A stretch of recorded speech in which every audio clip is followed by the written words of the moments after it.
A 15-2 win when it was all said and done. The great thing about baseball, you come right back and play the next day. Wei and Chen.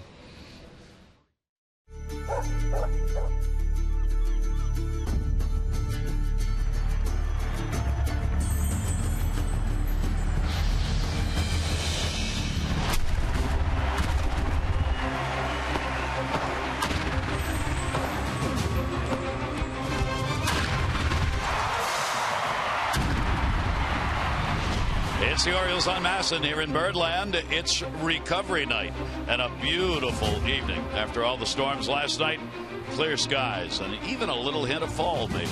Game 2 of the 4-game set. Last night for the Orioles, that run differential in a 15-2 game was the most since 2011. For Minnesota, obviously a run high with the 15 runs scored.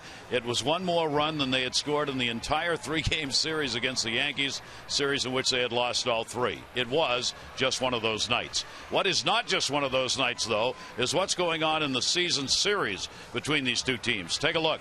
Right now, the Twins are giving the Orioles a fit. They've won all 4 games. They're out hitting them 324 to 245. They've outscored the Orioles 32-10 in the 4 games. And they've out-homered the Orioles 8-5. Don't even look at the ERA.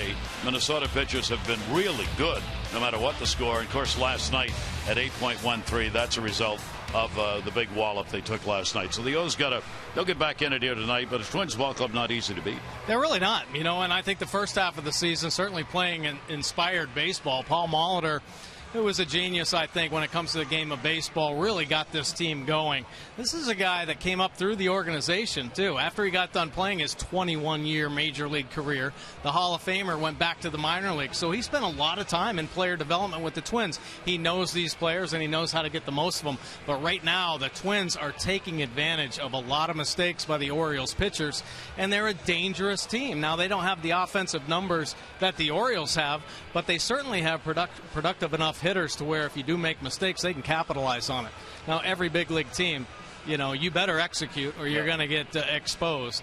So, Mike, let's talk a bit about, you wanted to look at home runs now. Home runs hit by the Twins against the Orioles. Well, I'll tell you, the Twins don't have a lot of home runs this year, but take a look at the power zone here. Brian Dozier hit a walk-off home run off Tommy Hunter, the top of the zone. Miguel Sano, he's a young player. The bottom 2/3 of the zone are covered in red. Red means the hardest hit balls that Sano hits are in that lower 2/3, middle of the plate and down. So stay away. Stay away from those danger zones. It means if it's down there, he is going to cover it. Not necessarily a home run, but he will square it up, and chances are it's going to be a base hit or a long ball. A couple mistakes in those power zones have cost the Orioles.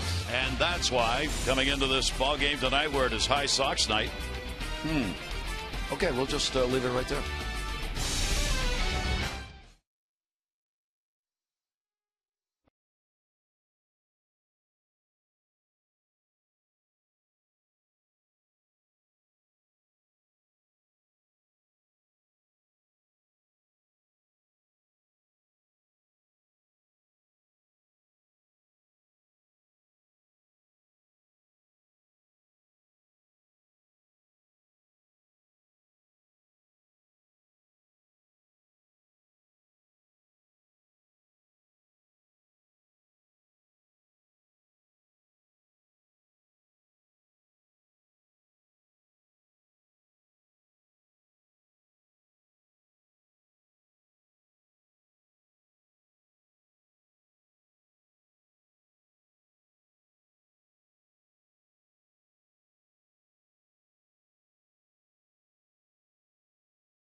Orioles baseball on Masson, brought to you by Southwest Airlines. Book your low fare now at southwest.com and by your local Mercedes dealership. It is a gorgeous night after a beautiful day here in Baltimore. Our BGE home game time temperature is at 82 degrees. That humidity, which was 95 last night, is down to 44 for tonight. BGE Home, Baltimore's home team for heating, cooling, plumbing, and electrical. Why would you call anyone else? Hello up there. Here's the starting lineup for the Twins. Buxton, Dozier, and Mauer. Sano, Plouffe, and Hunter. Rosario, Suzuki, and Nunez gets the start. You see what the youngster has done the last 10 games. Power bat. And let's take a look at Wei-Yin Chen's pitch arsenal this season. The fastball, 65% of the time. It is a good one. He's been able to locate it both in and out to lefties and righties. His dominant pitch, is if he's on with that, could be a great outing for Chen. Breaking ball has a curve and the slider 25% of the time, and the straight change 10% of the time. 7 wins on the season. Nice low earned run average of 3.20. 118 punch-outs, just 32 walks on the season for Chen.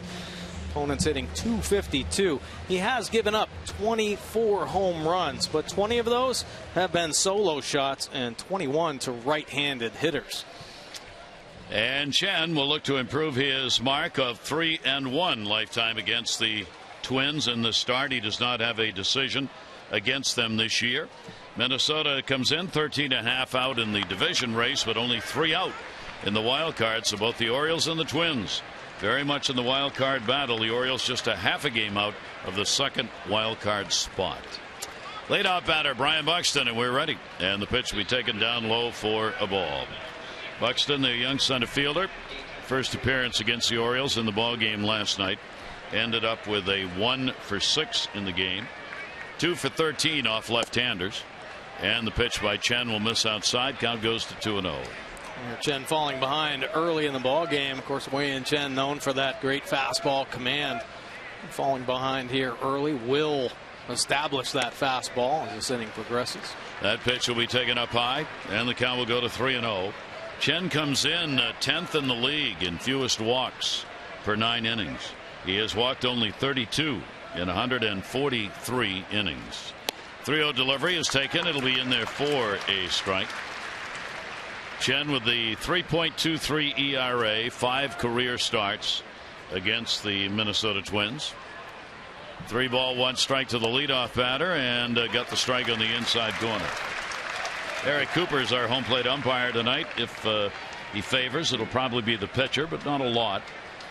Mark Carlson, Chris Conroy, and Gabe Morales, the umpiring crew. And a ground ball down to third, Manny Machado. So after falling behind, he comes back and gets the out.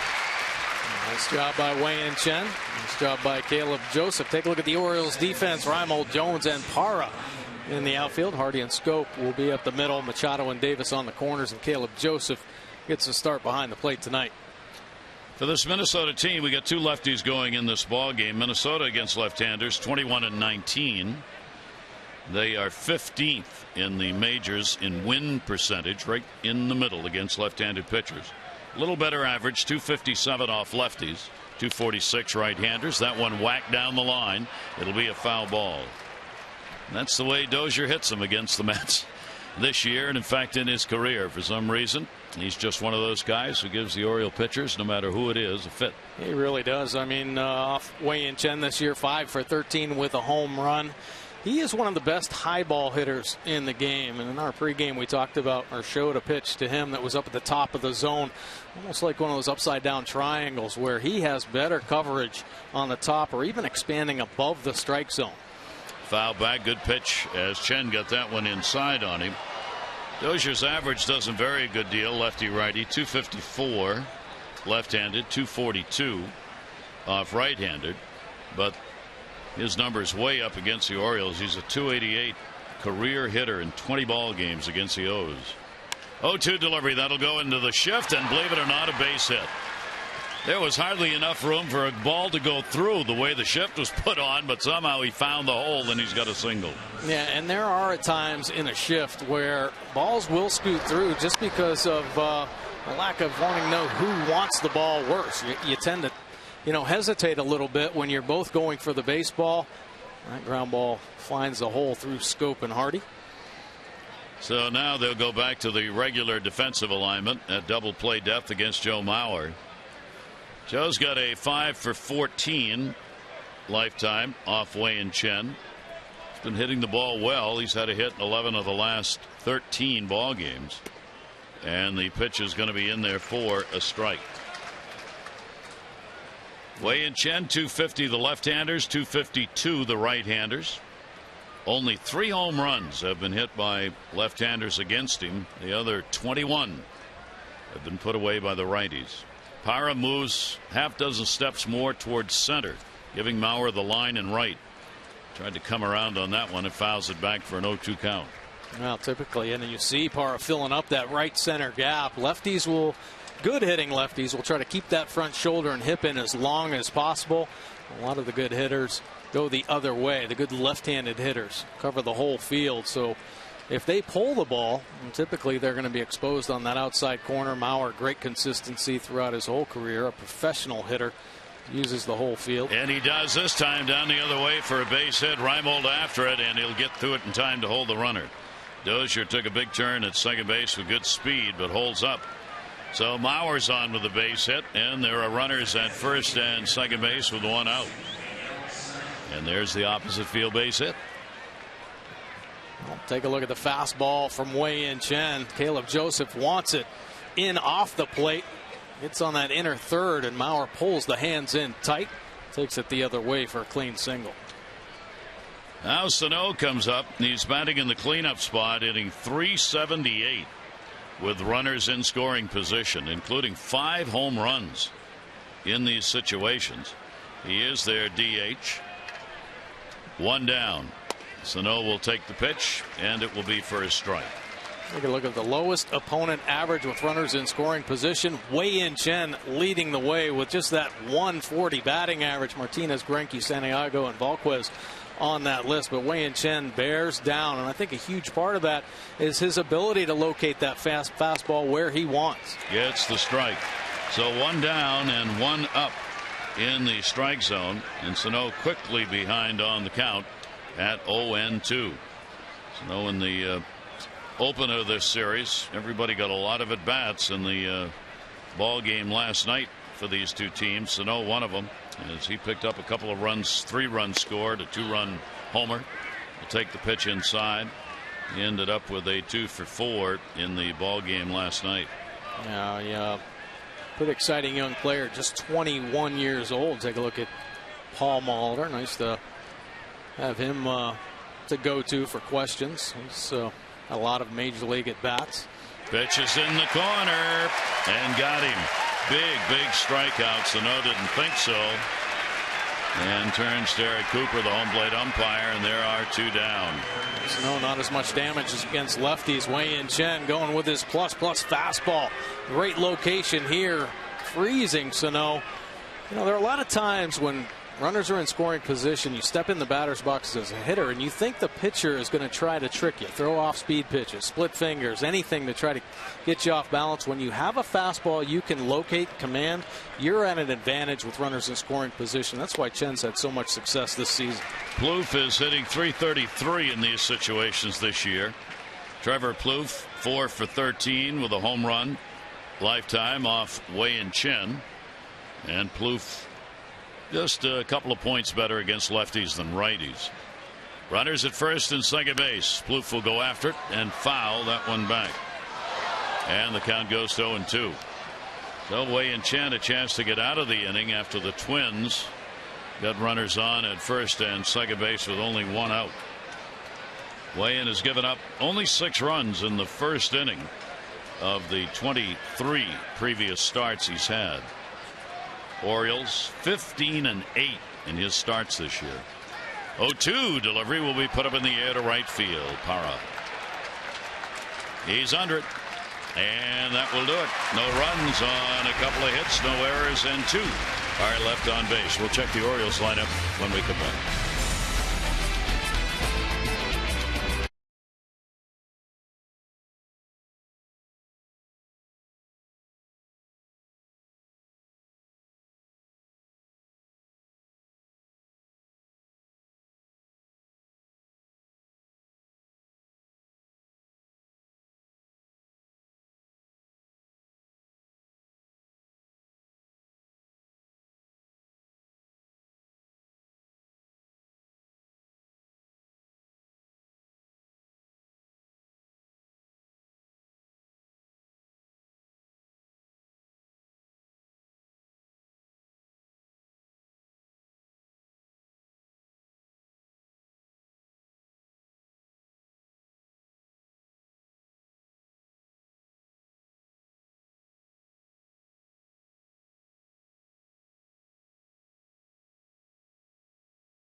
site tonight. Take a look at the O's starting lineup, brought to you by Southwest. Book your low fare now at southwest.com. Machado, Parra, and Jones, Davis, Wieters, and Scope, Hardy, Joseph, and Reimold. Parra's 7-game hit streak with a big average during the streak. And let's take a look at Tommy Milone's pitch arsenal this season. Fastball 67% of the time. Now, not overpowering by any means. High 80s.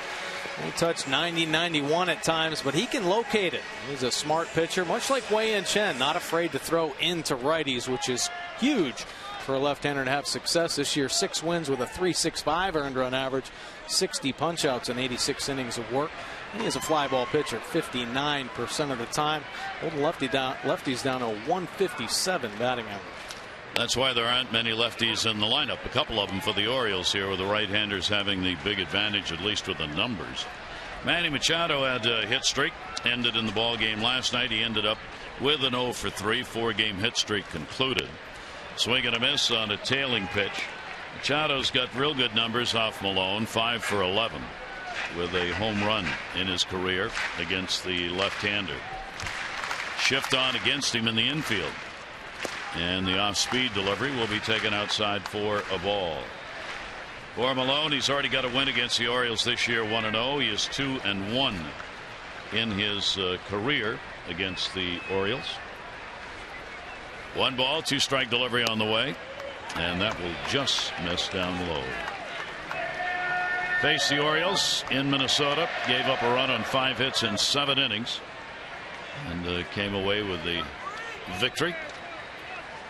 2 ball, 2-strike pitch on the way. Malone gets it in. Comebacker. Malone turns, finds it, and gets the out. Very nice play there by Tommy Milone, helping himself, fielding his positions. Now take a look at the Orioles versus Southpaw starters this season. Yankees leading the way with the 22 wins at .629 win percentage, but the Orioles having great success themselves. 17 wins, just 11 losses, .607 win percentage, and huge reason why. We have a lot of hitters that love hitting off lefties. Wieters up over 300. Davis having a monster year, over 300 with 9 home runs. Jones over 300. Machado and Joseph contributing as well. So nice group of players that putting up some pretty good numbers against lefties. Parra will take the pitch down low for a ball. The Orioles 266 as a team against left-handers. They are 254 against the right-handers. Parra, first time up in his career against Malone, enters with a 7-game hit streak and will take the pitch for a strike. Parra has really been on a tear, especially in the ball games that have been played here at home. He has found Camden Yards, as he has throughout his career, to be a good place to hit. .419, as we showed you during the streak, and he'll pound that one the other way down the line on the 85-mile-an-hour and a 1-2. Yeah, really sound approach at the plate.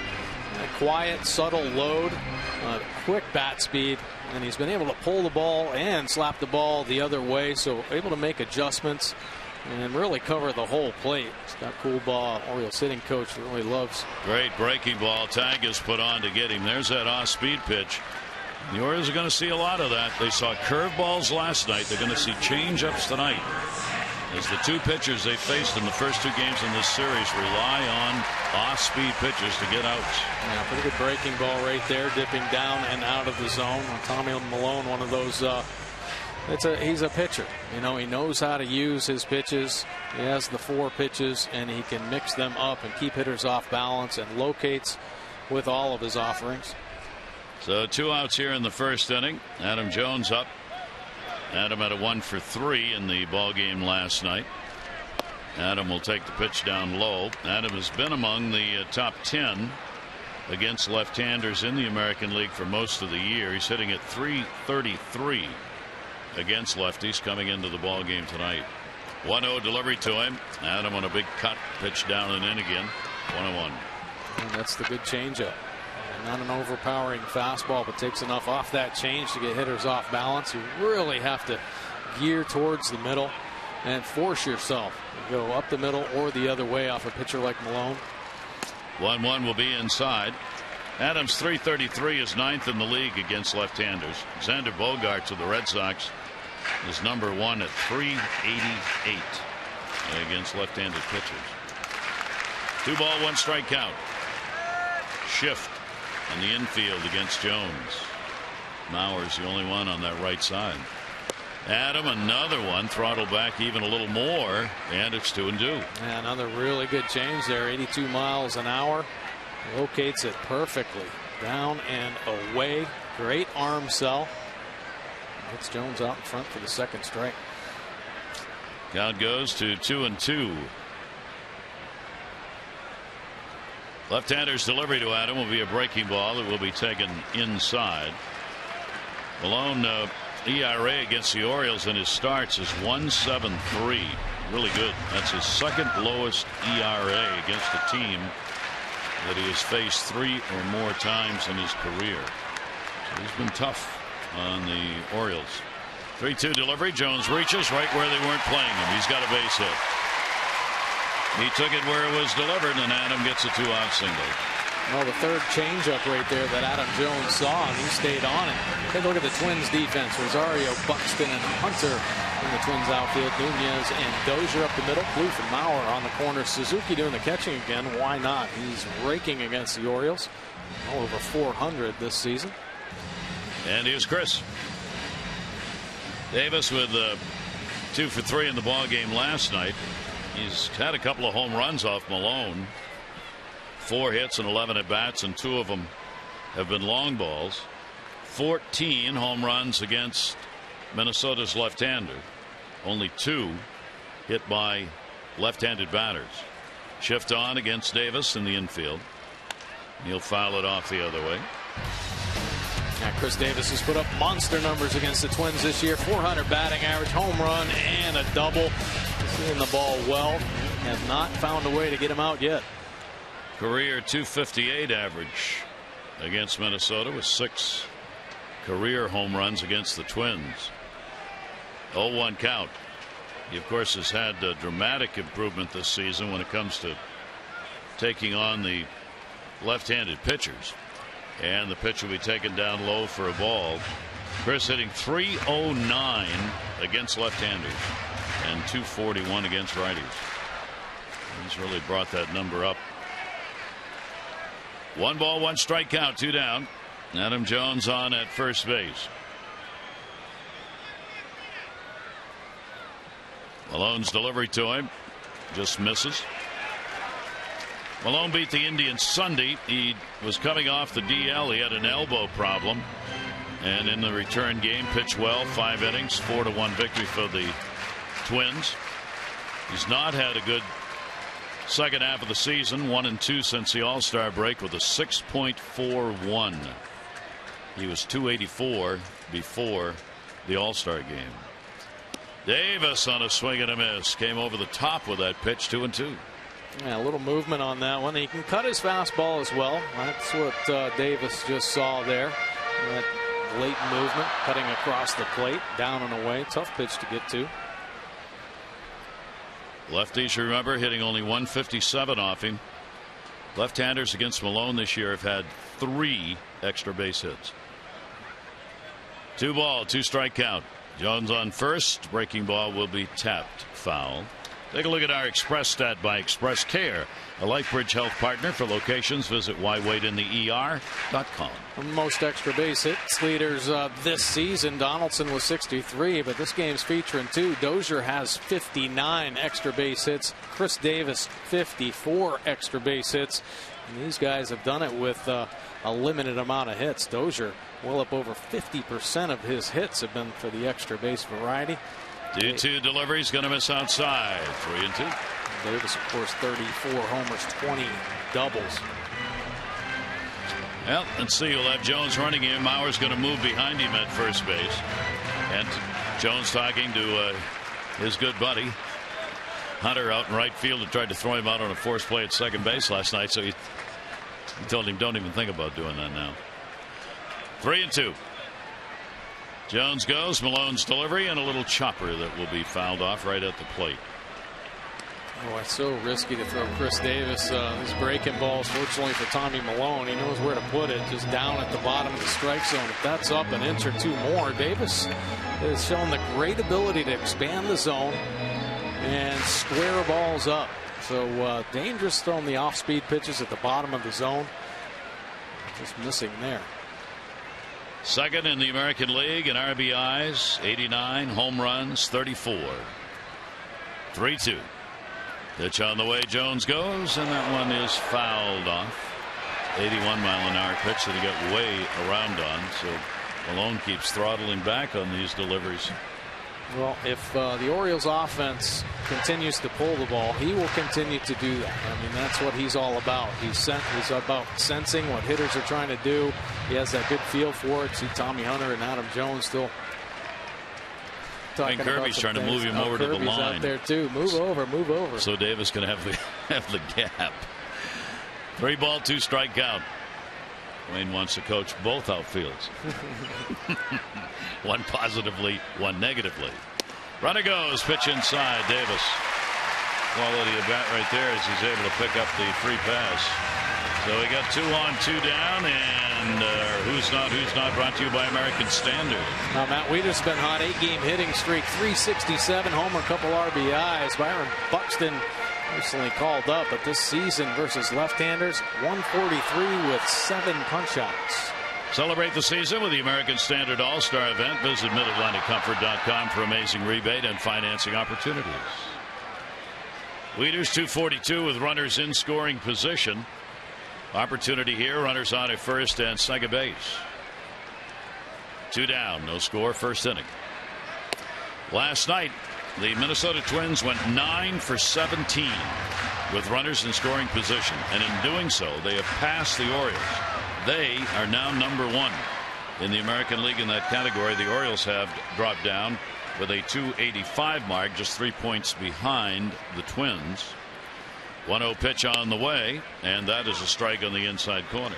Now, Malone's idea of pitching inside are much like Wei-Yin Chen's. You establish that inside corner, you try to sneak some strikes in there. If he misses, it's either going to be on the black or inside off the plate, and that helps sets up those off-speed pitches away.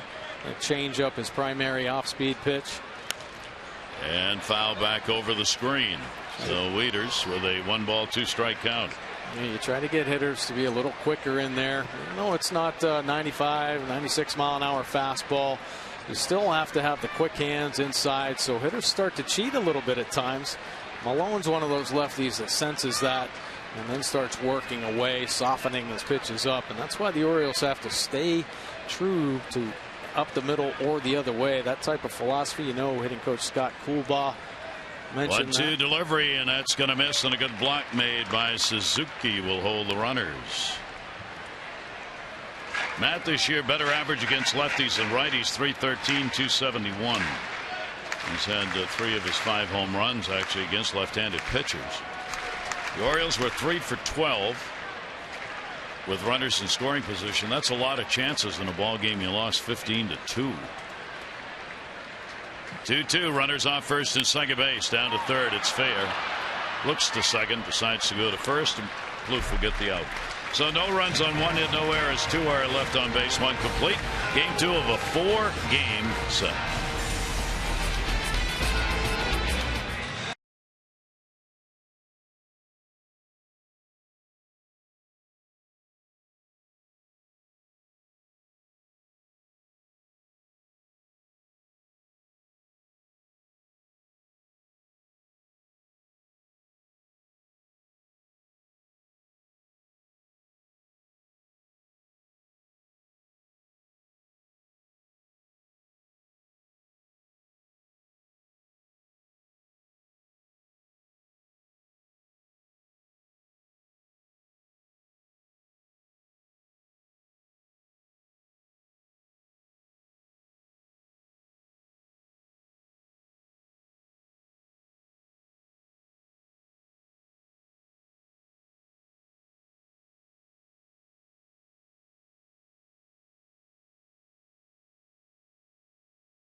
Later in tonight's game, brought to you by Miller Lite. A good crowd on hand for our ball game on this Friday night as the chase goes on for a berth in the postseason. Texas very much involved in the wild card. The Orioles are half a game out. Texas a game and a half, and Minnesota 3 when it comes to the second wild card spot. The Rangers are playing at the Tigers, and they have lost Josh Hamilton. He's gone on the DL with a knee inflammation. So Hamilton out. Rangers, though, have been playing some good baseball. Hunter up, takes the pitch away. The Angels are at home. They'll play the Blue Jays tonight. David Price, Hector Santiago are going to start in that ball game. Lifts it in the air to left field. Reimold right there will haul it in, and Hunter is retired. Well, tomorrow the first 20,000 fans 15 and over receive the orange and black Orioles trucker hat. Birds take on these Twins tomorrow night, 7:05. Fun, unique item to the Birdland wardrobe. And the tickets can be obtained at Orioles.com or 888-848-BIRD. One away. There's Rosario. 3 for 5 in the ball game last night, upping his RBI total to 30. The bottom of this Twins order did some damage in last night's ball game. Escobar, Rosario, Suzuki. They all had 3 hits, a couple RBI. Pretty good lineup. Got some offense up and down, boy. Not just because of last night, but they do have it. Check swing to avoid getting clocked. And the count goes to 0-2. Now Rosario can expand the zone, but Wei and Chen gets away with one there. The fastball riding up and in. And he actually did want to swing at this pitch. This is right up by that front shoulder.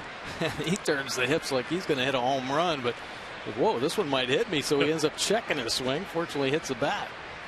He is 0 for 3 in the only at bats that he has had against Chen in his career. A 1-ball, 2-strike count. Outfield fairly shallow and grouped to the middle. And did he go? Yes, he did. Home plate umpire makes the call. Caleb Joseph puts the tag on just to be sure, and Chen's got a couple of strikeouts.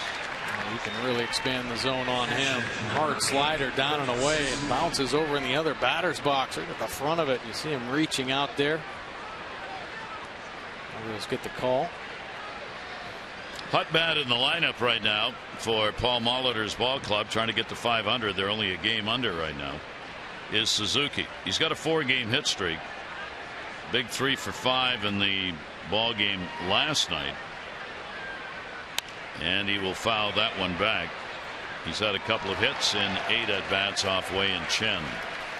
He was squaring up every ball that was thrown last night, coming away with those 3 hits, using the whole field, driving it all over the place.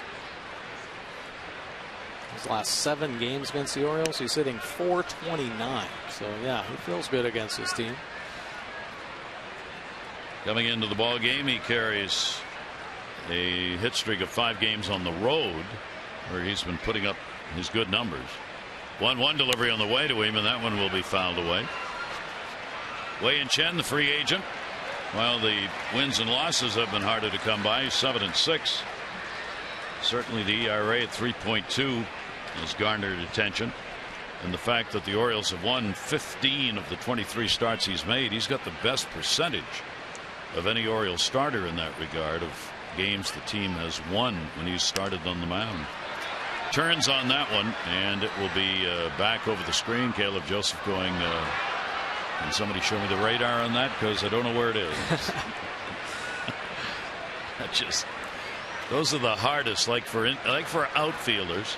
For catchers, those balls that are right back over your head, you have no idea. No, exactly. Because you got no angle. Yeah, you sense it's up there, and pull your helmet off. You look around, where the heck is it? Then they look out on the field for infielders pointing, and everybody's pointing up. And he's like, say, I know it's up there, but where? And pitch is outside to it. 2-ball, 2-strike count. Man, Wei and Chen has just gotten better and better. He has settled in. He is a quality major league pitcher. Very repeatable, efficient delivery, which I think helps his fastball command, really the command of all of his pitches. And he's efficient. I mean, he's throwing 15 and a half pitches per inning, which is best on the Orioles. So a very good rate for him. He's gotten a lot deeper into ball games this year, and the confidence level's high. Yeah, the wins don't show up on paper, but I think that earned run average of 3.20 has been very impressive and kept this team in many ball games. Swung on and missed, turned it over. Picks up his third strikeout, and he retires the side in order. Jonathan Schoop, Hardy, and Joseph will be up.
Explaining. The Indians on the road have the second best ERA in the majors. At home, they are 25th. ERA almost a run higher at home. The Giants winless in 8 games this year against Chicago and Pittsburgh. Likely wild card candidates. The Giants need those wins because that's where they want to be. And the Rangers have lost 6 of their last 8 on the road, even though they have the second best road record in the American League at 33-29. Sometimes you just can't explain it. Right. I mean, baseball is that way. Crazy. No score in this one as we go to the bottom half of the second inning. Jonathan Schoop and the 0 for 4 in the ball game last night. He is 1 for 5 off the left-hander Tommy Malone. Takes the pitch away for a ball. Hot August for him, 343, 18 games this month. He's hit in 14 of those 18. Down to third, that'll be foul. Jonathan Schoop's had a really solid offensive year. No, certainly not the amount of at-bats that he would have liked due to that injury to his knee early on in the season, but average-wise, power-wise, everything up offensively for Schoop. Tommy Malone on the 87-mile-an-hour pitch gets a 1-ball, 2-strike count. Defense pretty much straight up as Jonathan has moved the ball around. 1-2 delivery to him. Another off-speed delivery. That may be the slowest yet. That was at 72 miles an hour. Yeah, slow him down, then try to dot one on the inside corner for strike 3. It's one of his put away pitches, that 4-seam fastball into right-handers. Of course, that slow curveball down at the bottom of the zone and out in front. So the Orioles have to be aware of that when they fall behind. And another breaking ball. They were showing our beloved departed Mike Flanagan on the screen between innings, which reminded me Paul Molitor is in the dugout, of course, as manager for this Twins team. He made his debut against the Orioles on April 7, and his first base hit, a single off Mike Flanagan. That'll be foul back. And a 2-ball, 2-strike count. Molitor ended up with what, 3,300 or something like that hits. Yeah, he was up there among the very few who've ever had the number of stolen bases and hits that he put up. That'll be fouled back into the screen. Molly ended up with 3,319 base hits and 504 stolen bases. Wow. Among a lot of other numbers that he had in there. Perhaps the most amazing, he got him for a called strike.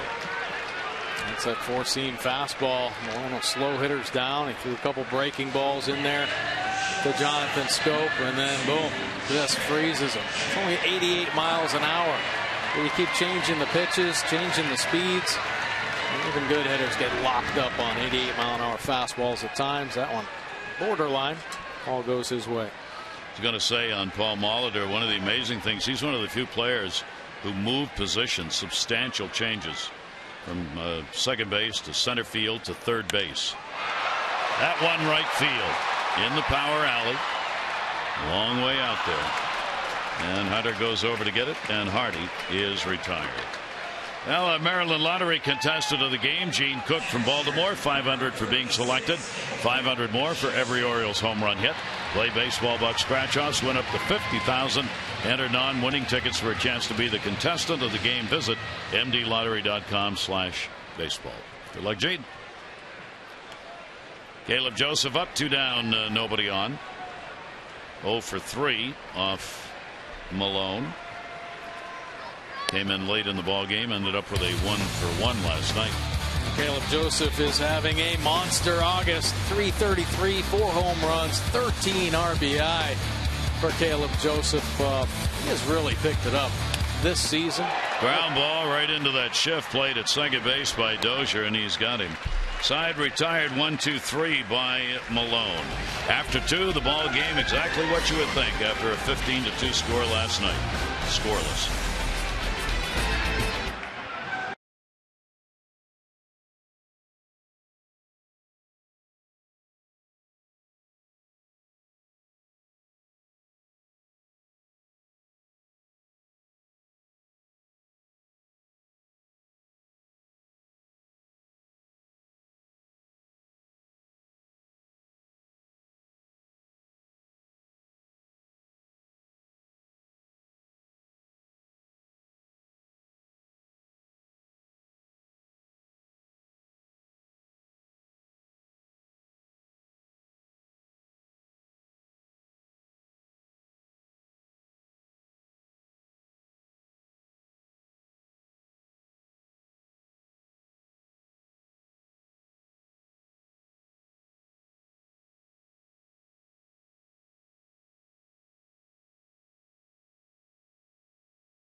Going into the weekend active, Edwin Encarnacion with Toronto, 16-game hit streak.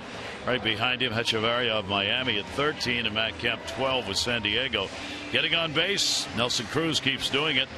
30 games now for Nelson. Encarnacion has got 21. He's second. Altuve of Houston at 18 is third. Those are the streaks heading into the Friday night ball games.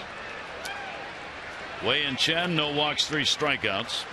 Here's Nunez, and he will take the pitch down low for a ball. Nunez in there because of the number against left-handers, and I don't know, kind of a chop on that one that he had no chance to get the bat on, really. 1-1. Yeah, a little in between right there by Nunez, and at times we've seen Wei-Yin Chen's fastball kind of tie hitters up. Very uncommittal to that swing. Fortunately, Nunez is probably thinking, wow, that looked bad. Thank God I didn't put it in play. I was being facetious on the left-handers. He's hitting only 196 off the southpaws this year and 304 off right-handers. Yeah. Why is he in the game? Right? No kidding. That's his turn to be out there. 1 ball, 2 strike count. Yes. Waiting for Power to get back out into right field here. And that'll be chopped out again. Hardy.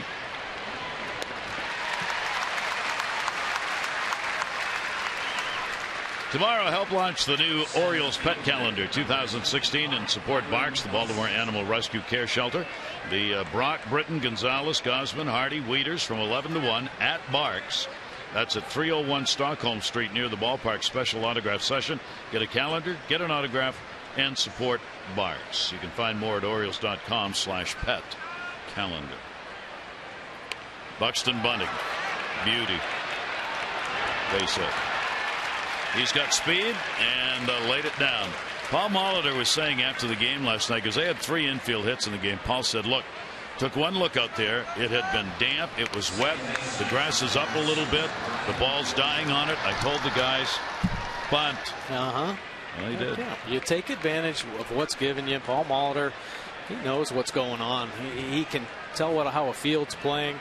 He knows his team has speed. That is a well-executed bunt right there by Buxton. When you have speed like that, you better learn how to bunt. He obviously has learned that. Get that one down. Here is Dozier. Base hit his first time up. That'll be hit number 3 for the Twins. Dozier and then Mauer. And the look over. Almost threw it away as Davis had to go across the body. Base stealers are 5 out of 7 against Chen. Although those numbers really not indicative of how well he holds base runners. A lot of those stolen bases have been second guys behind, second part of a steal, steals that don't matter, or you give him a base. He's very effective holding runners on. Buxton's challenging him, though. He's got a pretty good lead over there. Well, definitely. I think a lot of times when a base runner has pretty good speed, and then he will be eventually attempting a stolen base in the ball game, he'll get a one-way lead, so he'll get himself off the first base as far as possible with the understanding the only place I'm going is back to first, just to pick up the lefty's move. Dozier's going to take that for a strike. Buxton came up from Double-A where he had 7 stolen bases, just 7 at Chattanooga in 59 games at the Double-A level. Caleb Joseph looking over for the bench decision on whether to hold, step off, throw over. A suggestion for Chen. 0-1 delivery. Dozier up in the air to center. Adam Jones. The runner halfway goes back. And our Maryland Live Casino inside the numbers. Now, percentage of fastballs thrown for strikes. Pretty impressive list here with Dickey, Scherzer, Hughes, Cologne, Wei-Yin Chen. 71.3% of his fastballs are thrown for strikes. This is fastball command, folks. And these guys have success when their fastball is on. Wei-Yin Chen, he relies on that fastball location. And this year he's proven to be on top of his ball game. The best in the business. Throwing his heater for strikes. Now he's got Mauer up 2 down. And Mauer takes it on the inside corner for a strike. Mauer a base hit his first time up. Now 6 for 15 lifetime against Wei-Yin Chen. And as he's done against many clubs, strong numbers. 341 hitter against the Orioles. 61st game that he has played in his career against the O's. 0-1 count. Mauer will take a bender outside. 1-1. As we said last night, Mauer's health holding up, playing a lot of ball games, getting out from behind the plate, obviously, moving over to first base, something they had to do. He was just not going to be able to keep working behind the plate, and this has really helped his ability to stay in and probably stay healthy. Down and foul. That one came in on him. 1-2. Well, you absolutely take a beating behind the plate, and it's hard to sustain that. Of course, he is the face of this franchise on a huge contract, so they needed to keep him healthy. They started transitioning to first base a little bit. Now he's settled in, and don't see him behind the plate. They need his bat out there. Not quite the power hitter that they had hoped, but certainly a professional hitter. Knows what to do when he gets in the box. And little roller. Chen says, I got it. He does, and records the out. So no runs on 1 hit, no errors, and 1 left on base. Good pitching matchup, no score.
you by Southwest Airlines. Book your low fare now at southwest.com and by your local Mazda dealers.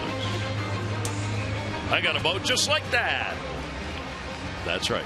A dinghy? The dinghy. And it doesn't attach to any other boat. It is the boat.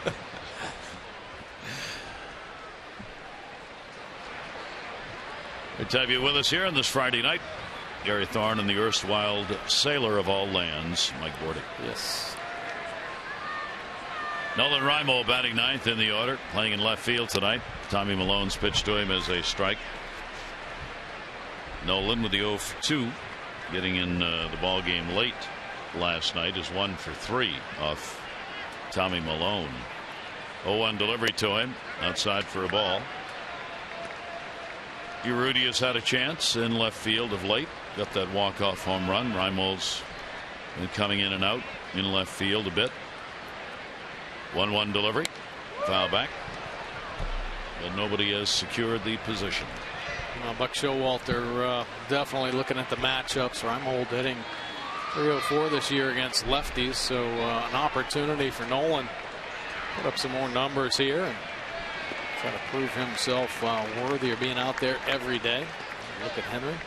Realistically, Mike, I think you got to believe at this point it's going to be a platoon of whoever is hot at the moment, or lefty, righty, or whatever, something that gives what Buck believes is the best advantage to that player. Yeah, I think so, and I think this is going to continue through the rest of the season. Nobody has taken it over. There may be a September call-up or two that gets opportunities as well. Third strikeout for Malone on that breaking ball again. He's had 1 per inning. Take a look. Change up right here. He has located perfectly down and away to the righties, and it's Reimold chasing that one. Manny Machado grounded out his first time up. Only career start Malone's had here in this ballpark came back in June of last year with the A's. Manny Machado had a home run off him in that ball game. So did Chris Davis. Machado now 5 for 12 with that homer off Malone. 0-1 delivery on the way to him, will just miss inside. Yeah, Malone came over last year right at the trade deadline. Sam Fuld went to Oakland, and Malone came over to the Twins. Manny Machado flirting with that 300 number on the season. Hasn't really mattered righty or lefty. 294 left-handers, 300 right-handers coming in. Power zone right there. He has great coverage. He is really an outstanding high ball hitter. That one in the air to right center field. It'll be deep, but it'll be up, and Buxton will get there. And there are 2 down. Well, get in on the baseball action with Masson. Just text the word Orioles 29292 for team alerts. Chances to win exclusive prizes all season long, including meet and greets with your favorite players. Again, Orioles 29292 for O's alerts you can't miss. Orioles 62-58. With a loss last night at home, still 37-22 here at Camden Yards this year. Gerardo Parra will stand in. Strikeout victim his first time up. Still has that 7-game hit streak on his side. He'll take the breaking ball for a strike. He's gone 13 for 32 during the streak. Has had 3 home runs, scored 8 runs, and driven in 6 during that 7-game span. Pitch headed for the outside corner, missed 1-1. You know, a few years ago, the Orioles called up Nate McLouth, and he ended up being a huge spark plug for this team, improved their defense back in 2012. Of course, Manny Machado was called up as well, but he was an impact player, made a difference, and they ended up making it into the postseason. I'm hoping that Parra brings that same type of energy. Right now, he certainly has. I mean, he cares. You can tell he cares about winning, and he's putting up some really nice offensive numbers. With the Orioles, 19th game, hitting .286, 4 homers, 7 RBIs, 3 doubles, and some good outfield play and a very strong arm. 1 ball, 2 strike delivery by Malone, and another breaking ball that's going to be in the dirt outside. Count goes to 2-2. Tommy Malone trying to secure a lower ERA for this starting rotation that has been the problem for the Minnesota Twins in their run for the postseason. 2-2 pitch. Parra got tied up. The pitch is going to be inside. 3-2. Yeah, the pitching is really what's let them down since the All-Star break. And this is was a Cinderella story type team the first half of the season. Molitor really had this team going in the right direction. They started talking about postseason. Nissan pitch track. This is what Malone's all about. He can entice his hitters, works down, changing speeds. Only 1 ball on the plate, but on each pitch he's had Parra kind of leaning out in front, really tempted to swing there. Facing him for the first time, Parra. 3-2 delivery, and again at 81 miles an hour, it'll be fouled off. 3-2. So the Twin starters started reeling, and they have not been able to recover. So, Hughes went down with the injury, and we saw, of course, Tyler Duffy in last night's ball game, and he got a nice surprise here. He's had 3 starts, a couple real good ones. That'll go to second base. Dozier will make the play, and that will retire the side. So again, the side is retired 1, 2, 3, 7 in a row set down by Malone.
San Diego and Miami, all teams under 500.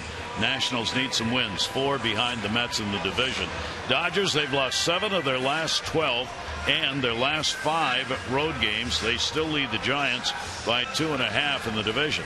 The Astros, they have lost 10 of their last 16, and they host the Dodgers for 3 games starting tonight. Houston still able to put up some good numbers and stay 2.5 ahead of the Angels. Beautiful sunset tonight. Skies artistically drawn by nature's colors. Sano up, and he will take the pitch down low. A strikeout victim. His first time up. 10 home runs, 32 RBIs. He's hit in 15 of the last 17 games for the Twins, and gets ahead on the count 2-0 from Chen.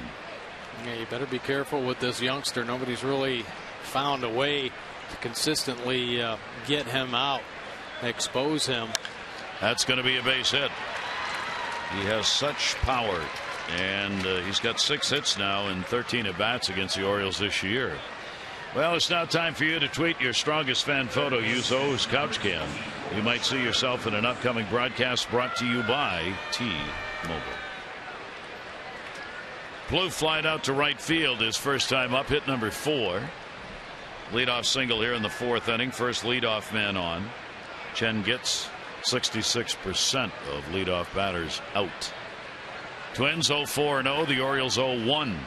Endo. A base hit by Jones. First inning, 2 down. The only Orioles hit. All 5 hits by the 2 teams in this game are singles. And Plouffe will foul it back. Well, we have a chance. So we were talking about Dylan Bundy last night. I misunderstood Buck on the Friday when he was going to be examined by Dr. Andrews for the shoulder problem. It's next Friday, not today, but next Friday is when Bundy will have the exam done on the shoulder, and then the Orioles will get a report maybe on exactly what it is, or they may know now and not saying, but the shoulder problem's not been described, and Bundy, of course, shut down virtually the whole year. Fastball will be taken up high. 1 ball, 1 strike count on Plouffe.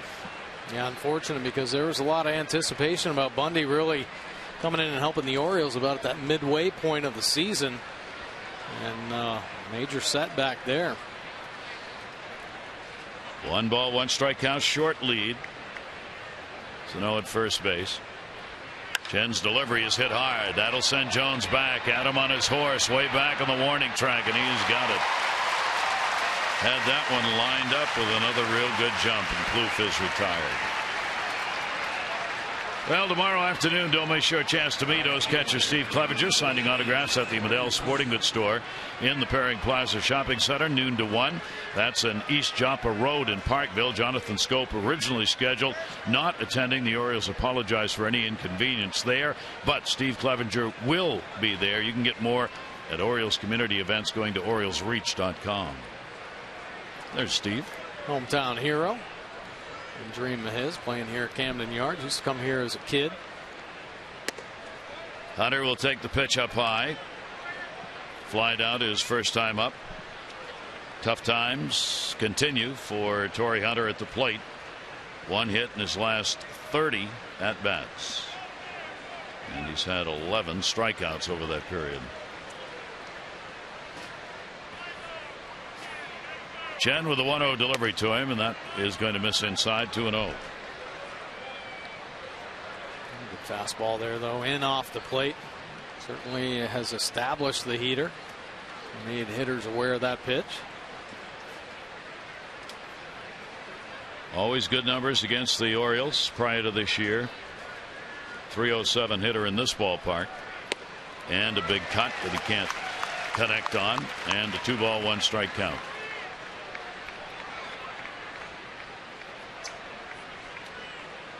Minnesota really needs this veteran, who is now 40 years old, to have a finish. They're going to make it in their run for postseason berth. 2-1 delivery on the way, and goes upstairs. 92 and a 2 ball 2 strike count. And moving his fastball all over the place now after brushing him off, and it's strike 1 on the outer third. Rides this one to the top of the zone. Well, we talked about, well, it's such a smooth, easy delivery. When that 4-seam fastball gets in the zone, especially the top of the zone, there is extra life through there, and a lot of hitters hard time getting to it. 2-2 delivery on the way, fouled it back. Yeah, Paul Molitor would definitely love to have Torrey Hunter, you know, make a nice late season push offensively, but his value to this team and the young players that this team has is immeasurable, because this guy was a great pro, or has been a great pro his whole career. He's done things that many other players haven't done at this level, and he did it consistently for a number of years. Yeah, he's tapered down a little bit. This is certainly towards the end of his career, but through the 2009, 10. But what have you done for me lately? Best outfielders in the game. That's true. But what he has done lately is help these younger players. But how long can you leave him in? I think that's one of the toughest decisions any manager has to make. Yeah, you're right. A great veteran player, you can't just pull him out of the lineup. You just can't, because it says the wrong thing to the team. Well, not necessarily. You don't think Paul Molitor and Torrey Hunter talk a lot? Oh, yeah. Yeah, I guarantee. And Torrey would pull himself out. Yeah. If he felt it would do the team, be the best thing for the team. Yeah, definitely. He's had a little tough time here recently. I'm sure he's talked himself into the lineups on many nights. Yeah. 3 ball 2 strike delivery on the way, and he'll take the walk. That is the first walk surrendered by Wei and Chen. Put runners on at first and second base with 1 out. Chen just missing with the fastball there on the outside corner. He wanted that pitch. Caleb wanted that pitch.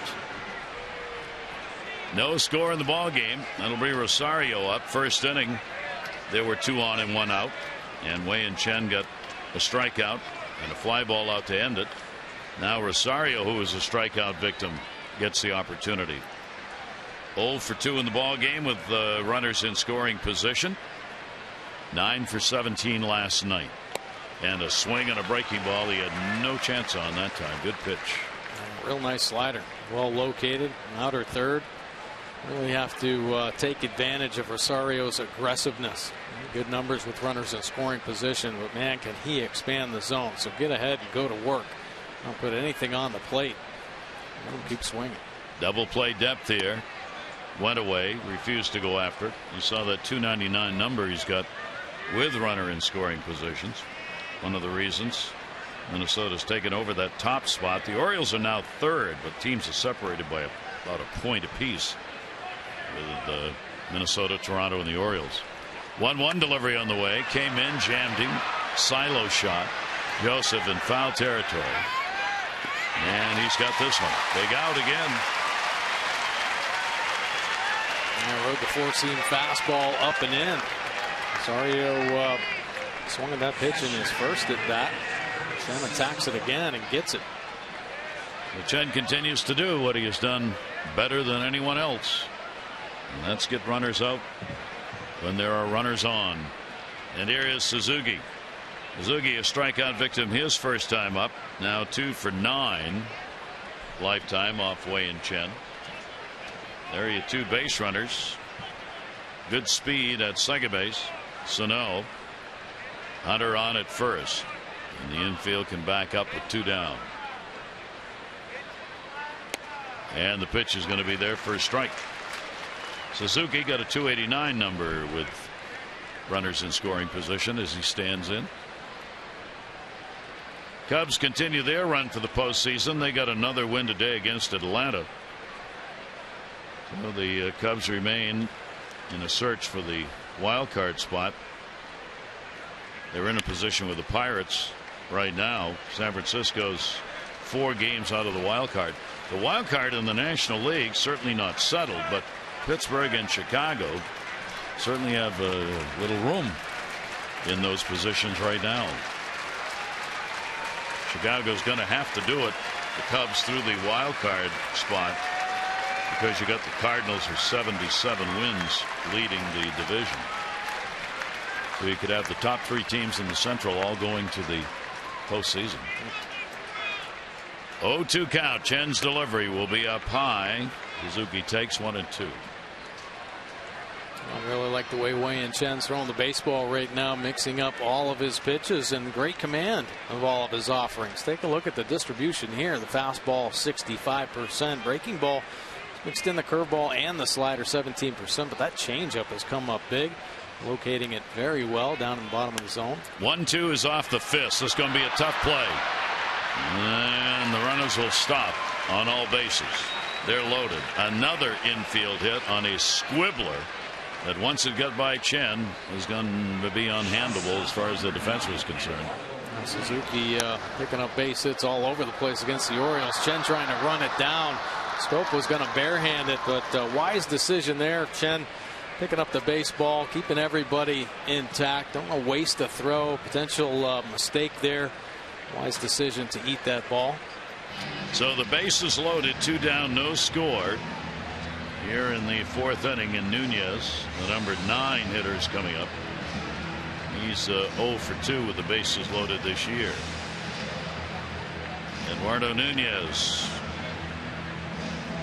Nunez one time slated as the next Yankees shortstop after Derek Jeter left, but Yankees weren't too happy with his play, so shipped him off. Done a good job in these situations, hitting .304. Runners in scoring position. He grounded out his first time up. 2 down. Chen's delivery to him. Nunez goes after it and fouls it back. So we'll see if Wayne can do it yet one more time. shutting down opponents' opportunities not only keeps them off the board, but it's mentally distracting. You begin to wonder whether you're ever going to be able to get a hit off a guy like Chen. You get a runner on second or third. Here's the 0-1 delivery. Nunez goes after it, fouls it off, and Chen's got an 0-2 count. Well, there's some aggressive swingers here on this Twins team. They've expanded the zone, so it's afforded the Orioles starting pitchers to get ahead. It's just a matter of coming up with that payoff pitch. Here, Chen has to come up with the big one to get Nunez with the bases loaded. Sano's at third, Hunter's on at second base, Suzuki's at first, and the fans in the game. 0-2 delivery. Nunez rips it foul. Long foul ball way out in front. And Caleb Joseph wanted that fastball up and out of the top of the zone. And Chen drove it down and in. Good velocity at 93, but gave him an opportunity. Fortunately, pulls it foul. Another chance for Chen to get him here. He has only one home run against the Orioles, and it came here at Camden Yards. 0-2 delivery on the way. Takes it. Leaning. That's where he wanted it. Caleb Joseph saying afterwards, good, and keep it down. Yeah, that is a really good pitch. Great changeup. Look at Nunez ahead in the count. He's at the 407, but when he falls behind, dips down to below the Mendoza line at 198.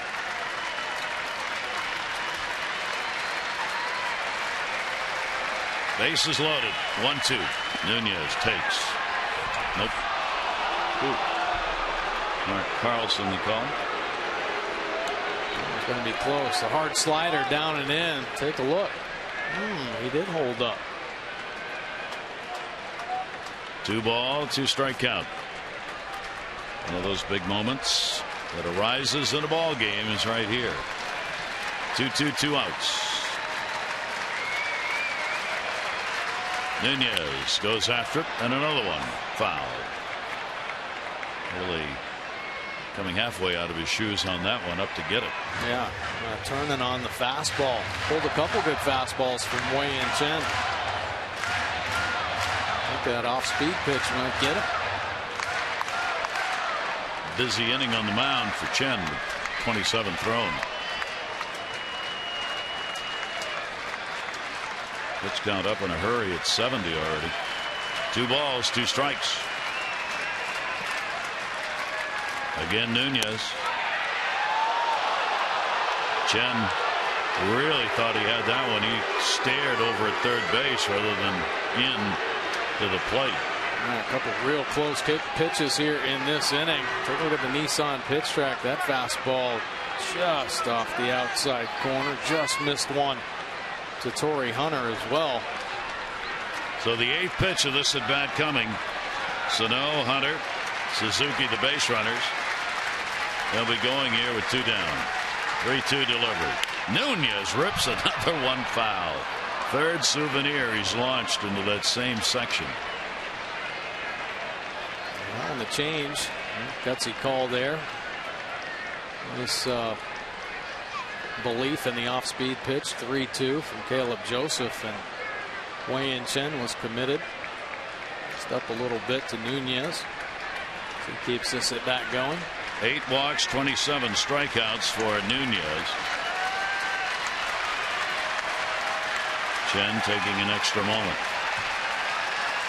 and understandably so with the pitches thrown here. Again, a 3-2. Nunez takes, and a bases loaded walk. So the Twins will get the lead, and as distraught as Chen appears to be in a couple of the calls, Dave Wallace decides to go out and have a word. RBI Nunez. Yeah, just give him a little breather here. Really worked hard there. Lost Nunez. Infield single from Suzuki. So he's shown a little bit more animation out there on the mound. So I think this is a great opportunity for Dave Wallace. Settle him down a little bit. Get him back to focus. There are going to be times when you don't get the calls. Don't let that affect your composure on the mound. Stay within yourself. Keep executing your pitches. He's got command of all of his pitches in this ball game. Stay true to that. All the game plan and the success will be there. They'd Wallace out just to slow him down a little bit. He did not want this inning to get out of control. 2 singles, 2 walks in the inning. RBI for Nunez. Sano had led the inning off with a single as crossed the plate. Byron Buxton, their young center fielder, a base hit. 1 for 2 in the ball game. Bases remain loaded with 2 down. Buxton will take the pitch on the inside corner for a strike. Nunez, who gets the RBI, just his 15th of the season. Outfield in a couple of steps on Buxton and straight away. A 1 delivery to him. Buxton held up on it. 1 ball, 1 strike count. Boy, what a long inning this has been for Wei-Yin Chen. 3rd inning has been a tough one for him this year. He's given up, coming into the game, 13 runs in the 3rd inning of ball games. 18 in the 4th inning of games. Here's the 1-1 delivery and a swing and a miss on a ball tailing away. 1-2. Nice life there on the 92-mile-an-hour fastball from Wei-Yin Chen. Looking on the outside corner. Look at it take off when it gets to the top of the zone, up and out of the zone. Buxton can't catch up to it. Chen trying to get out of the inning right here against the leadoff batter. Here's the 1-2 delivery on the way, an inside out foul ball to keep it alive. Buxton out of Georgia. Their 21-year-old. They look to be a star of the future in just his 4th pro season and getting a chance here at the major league level. They like his power, his speed, his defense, and did not expect to have him up here this season really in these situations fighting for a playoff spot, but injuries created the opportunity, and here he is. And it will help Buxton down the road. I mean, you get on a team that's making a surge to try to make it into the postseason. It's a different type of atmosphere. You lift your game. Everybody in the clubhouse has elevated their games. They want to play at a high level. I know they've had a little bit of a skid since the All-Star break. They're still close enough where they can sense the postseason. They can feel it. It's a matter of trying to get on a little roll. 1-2 delivery. Foul back again. Yeah, you got to consider yourself lucky if you're the Twins. You're only 3 games out of a wild card, and since the All-Star break, you're 11-21, which is the 2nd worst record in the majors since the All-Star game, and yet here you are with a shot at it. So you figure you're going to play a little better than that based on the first half of the year anyway. 1-2. Chen with the sacks full, and a swing and a foul ball. That close. Just tipped that one at the plate. Another real good changeup from Wei-Yin Chen. Boy, is he filling up the spot down and away with this change. And Buxton just getting a piece. As Caleb Reese hits down, that foul ball kicks the ball back up and catches him right off the pinky part of that catcher's glove. Drops down and gets some dirt. 1-2 coming again, and a ground ball that'll go to 3rd. Manny Machado gets him. So Chen works his way through that. A bases loaded walk, scores the run. They get a run on 2 hits and leave the sacks full. The Twins with a 1-0 lead.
Jones and consistency. Oh, Mr. Consistency. Batting average last 6 seasons, 280, between 280 and 290. 2010, 284, his best year at 287. This year, 285. I mean, this is what you want. A high level of consistency, your best player. Put it in the books. Adam Jones hitting between 280 and 290. He's doing the same things with his home run totals, his doubles, making it to the All-Star game 4 straight years, Gold Gloves. I mean, it's one of the most consistent All-Star caliber players you're going to see in the game today. Adam stands in with the Orioles trailing 1-0. They have only 1 hit, and he's got it, a base hit. Came in the first inning off 28-year-old left-hander Tommy Milone. Pitch to Jones. Again, breaking ball in there for a strike. Davis will be on deck, and Wieters to follow. Starting to pick it up here in the second half of August is Adam Jones. Last 10 games, .333 average. Pitch will be taken inside for a ball. The Orioles again being stymied in a good start here. Ball game last night. Job was done by Duffy, their starter. Orioles did end up with 10 hits in the ball game, but the Twins had all the runs. Did not go around on it. 2-ball, 1-strike count. Well, sometimes it's not as simple as saying, hey, this pitcher's got some good stuff. He's mixing up his pitches. Malone also has a little deception. He throws across his body, and I think that makes that fastball inside a little more effective for the righties. That'll go to short. Nunez over to Mauer for the out, 1 away here in the 4th inning. Take a look at our PNC minor league report. Oh, what a night for Mikey O'Brien in front of family and friends. He is from Virginia. Went to high school in Roanoke, Virginia. Got a 7-inning no-hitter. Very impressive. 9 strikeouts. 7th no-hitter in Frederick Key's history. Mikey O'Brien lighting it up. And really having a lot of success there in Frederick this year. 9th round pick. Back in 2008, has worked his way through the minor leagues, been up and down. That's a fair ball, knocked down by Mauer. Pitcher covers. Good play by Tommy Milone to get over there, and a fine play by Mauer. Mauer had backed up on Chris Davis and was guarding the line, and ended up being right where he needed to be. Yeah, coming up with a really nice play there. The catcher converted into first baseman, showing his athleticism, snaring a potential extra base hit from Davis. So a couple of quick outs for Tommy Milone. Joe Mauer. Nice dive and digging the dirt out of his mitt as he went into foul territory after it went over the bag. Here's Matt Wieters. Matt grounded out his first time up, 8-game hit streak. Coming into this ball game for Matt. And the good numbers off the left-handers as well. Milone with 2 down. Will catch the outside corner for a strike. This is the longest hit streak that Wieters has had this season. He is 11 for 31 during the streak. Carries a longer career streak that he had back in 2011 when he hit in 10 consecutive ball games. That's his longest hit streak at the major league level. 0-2 count. Milone doing what a crafty lefty typically does, keeping this Orioles offense off balance.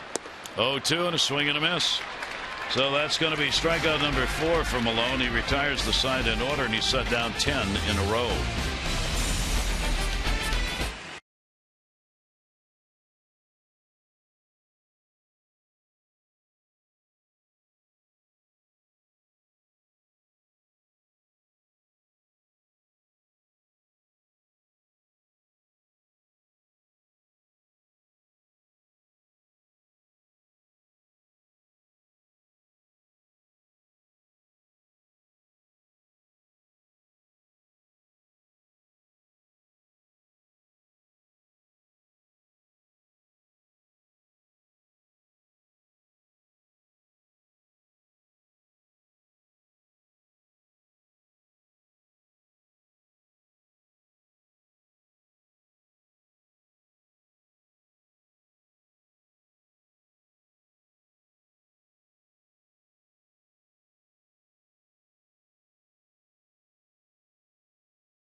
Gale of the USA Today Sports regarding the Boston moves and Dombrowski going there.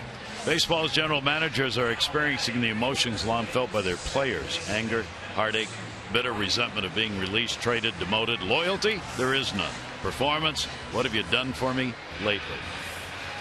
Security, you got to be kidding. We're taking a 40% turnover in just 2 years, front office, and there no longer is a honeymoon period, only a shotgun marriage with divorce papers lying on the counter. Everything will be great, Dombrowski said, until we lose a baseball game. All right. It's pretty good. I think that's fair, and that is what's happening. I mean, this big business of baseball, just like the players, if you don't produce, you're gone. It's becoming true for the front office people. Yeah, absolutely. Don't put a team out there, even if it's really, not your fault. You're going to bear some of the blame. Down to third, nice pick. Manny Machado on the Dozier hard ground ball. I think they make defense look so easily. This ball is whistled down on him, the hot corner. And watch this extension. He reaches out to get the short hop. Then he has a little conversation with somebody up in the second deck and then fires a missile across to Chris Davis. Subtle moves make great defenders.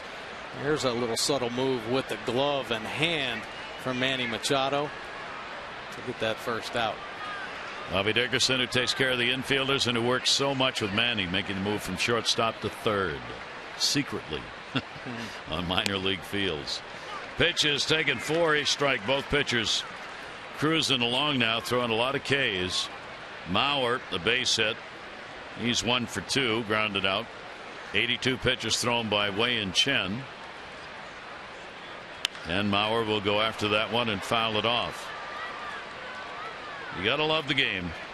You just knew after that ball game last night that ended 15-2, combined 17 runs on 28 hits, that you'd have this kind of a ball game coming in. So I guess just baseball gods dictate that. 0-2 deliveries taken down low. 1-2. You think about how many ball games do you see where you have a blowout in back-to-back games? It just not too often. It doesn't happen very often. Very seldom. 1-2 delivery, and again, Chen hoping he'd get a call on that, did not. 2-2. Well, it becomes big news if it does happen. Obviously, whatever offense is putting up that kind of production. I think the Red Sox did it just recently against Seattle, and that's really the only one I can remember. Monster offensive production back-to-back nights. Even by the other team, you don't see it happening where one team one night, one team the other. Just doesn't go that way in this game. 3 ball, 2 strike count on Mauer. So no waiting on deck. Full count pitch to him. Mauer fists it, third base, going back. Manny Machado, he's got it. 2 down. That is a good play. Manny Machado. Hey, on Sunday, come out and watch the birds while they celebrate the other animals in your life. First 20,000 fans, 15 and over, get the Orioles pet leash. Twins will be in town 1:35 for that game 4. Your 4-legged friends can show their Birdland colors too, thanks to this unique item. That's Sunday. Get your tickets, Orioles.com or 888-848-BIRD. Wei-Yin Chen starting to use his defense behind him. Manny Machado picking him up here for the first 2 outs of the 5th inning. Sano up. We had 2 down, and the pitch will be taken for a strike. Hey, we just got us a convoy, good buddy. 10-4, rubber ducky. Everybody else is going, what are these 2 idiots talking about? They just brought in a couple of trucker hats. We'll show you if our producer allows us to go on air, which now she has to do because we're forcing the issue. 1-1 delivery will be bounced down low. 2-1. FaceTime is what it's called in the business. You'll hear that from a lot of agents and broadcasters. Make sure you get your FaceTime. Get your face on camera so people see you and know who you are, so you can have an impact in the community and a negotiating stand the next time around. Ground ball. That's going to be a base hit. He hits the ball hard seemingly every time, and he's going to go for 2. Here's the throw to second base. Head first. Did he stay in the bag? Drop the ball, won't matter. Sano's got a double. And was he watching? He took a look at Reimold, saw where he was, and said, I got a shot, and went. I'll tell you what, young players brought up to major league teams can really offer a jolt of excitement. 21 years old. Sano's been raking since his opportunity here in the major leagues. His head is on a swivel. He recognizes the little bobble from Reimhold, and off he goes. Great base running right there. Stretching a single into a double. His head first slide to the back corner of the base. Scope can't hold on to it, but Sano was safe anyway. Wow. So that puts a runner in scoring position with 2 out. It is a double. Plouffe's up. He has flied out twice in the ball game. Potential big run out there. Pitch taken for a strike. So Plouffe the opportunity with 2 down. That'll be base hit number 6 in the ball game for the Twins. At times this game will give you opportunities. Tight ball games, players have to be looking for those chances. His head was up and gets himself in a scoring position with 2 outs. A huge play right there. Well taught. In all likelihood, somewhere along the way in the minors, he had a coach who told him that. Probably watch Molitor. the ball. Yeah, it could have been Molitor. Yep. 1 ball, 1 strike count. So many players on that would assume it's a single. I saw where he hit it. I saw the outfielder coming to get it. So you just kind of run down, and when you make the turn, you look. Yeah. If you do that, you're not going to get second, right? Absolutely. If you're watching it all the way. Yeah. I mean, you got to have your head up in this game. I remember when I was a kid, my dad used to say, "What are you looking at? What are you looking at? Run down the first base line." Yeah. And then kind of learned as I continued to play, you can't just do that. You have to keep your eye on the baseball. You know, good base runners, good baseball players don't really need base coaches. They could see everything that's happening out there. They should know the positioning of players, and they could take advantage of those type of opportunities. Yeah, absolutely true, and he did. I always thought playing ball on the way up, a Little League coach, I've never forgotten it. What are you going to do next? That's what he repeated over and over, especially when you're out in the field. What are you going to do next? Ball comes to you, what are you going to do? You got to think about that before the ball comes to you. That's right. 2-2 delivery on the way, and a ball put in the air to center field. Adam Jones, and he's got it. Chen once again will leave a runner in scoring position. No runs, 1 hit, no errors, 1 left on.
Been in Maine will know about the Haynesville Woods, which is where all the loggers go up in northern Maine. And these are the kind of caps they wear. Yeah, up in the county. Up in the county. Pretty sweet hats. It is. You know, you've heard of pre-worn jeans. These are pre-worn hats. Look, they've already got the marks on them. They're worn off. I like it. I do too. You look good in it. Can I say that? Yeah, you do too. Thank you so much. Yeah. Pretty good baseball game. We're going to talk about the ball game, but the heck with that. We got a trucker hat, and that's what matters. You can get these tomorrow, by the way, for fans who come to the ball game. We could be working. And the breaking ball is going to be in there for a strike. Jonathan Scope, 1-0 ball game. You're leaving your hat on, aren't you? I like it. Here's the 0-1 delivery on the way, and that'll be outside. Looks like you're stopping for gas. I know. I like this hat. I do too. Yeah. Scope was called out on strikes his first time up. That'll go to third. Plouffe. Boy, Malone getting the Orioles hitters to chase that changeup. It is a good pitch for him in this ball game. Locating it very well. I mean, this is a nice pitching matchup. Malone and Chen pitching very well. Command of all of their pitches. We've seen them locate the fastball, both in and out. Throw their off-speed pitches, keeping teams off balance. Right now, Malone just a one-run advantage.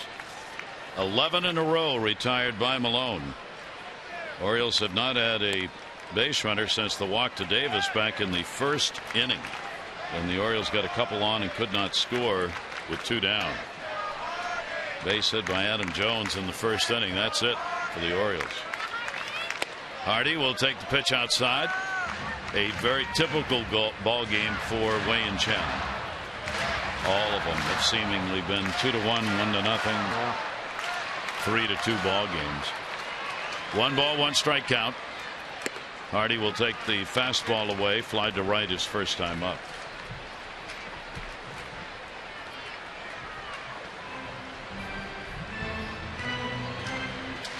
Two ball, 1 strike count. Shift on in the infield. In the air to right. Hunter. 2 down. This copyrighted telecast presented by authority of the Orioles may not be reproduced or retransmitted in any form, and the accounts and descriptions of this game may not be disseminated without the express written consent of the Orioles. We will be right back with you tomorrow night for game 3 of this 4-game set. Chris Tillman against Kyle Gibson, the scheduled starters in that one. Maston HD and WJZ for our Saturday night game. Caleb Joseph takes the pitch down low. Thought it was interesting. On our score sheets that we had last night, we had the starting rotations for the Kansas City series on the road. We don't have those anymore. That'll go to left field and a little running catch. That's because Kansas City pulled back some of their starters, so Buck Showalter pulled all of his off the board.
Brought to you by the Maryland Fire Chiefs and Maryland State Firemen's Associations.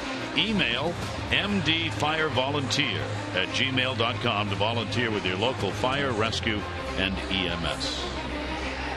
Gorgeous night in the city with the Twins having the 1-0 lead. They have won the 4 games this series against the Orioles.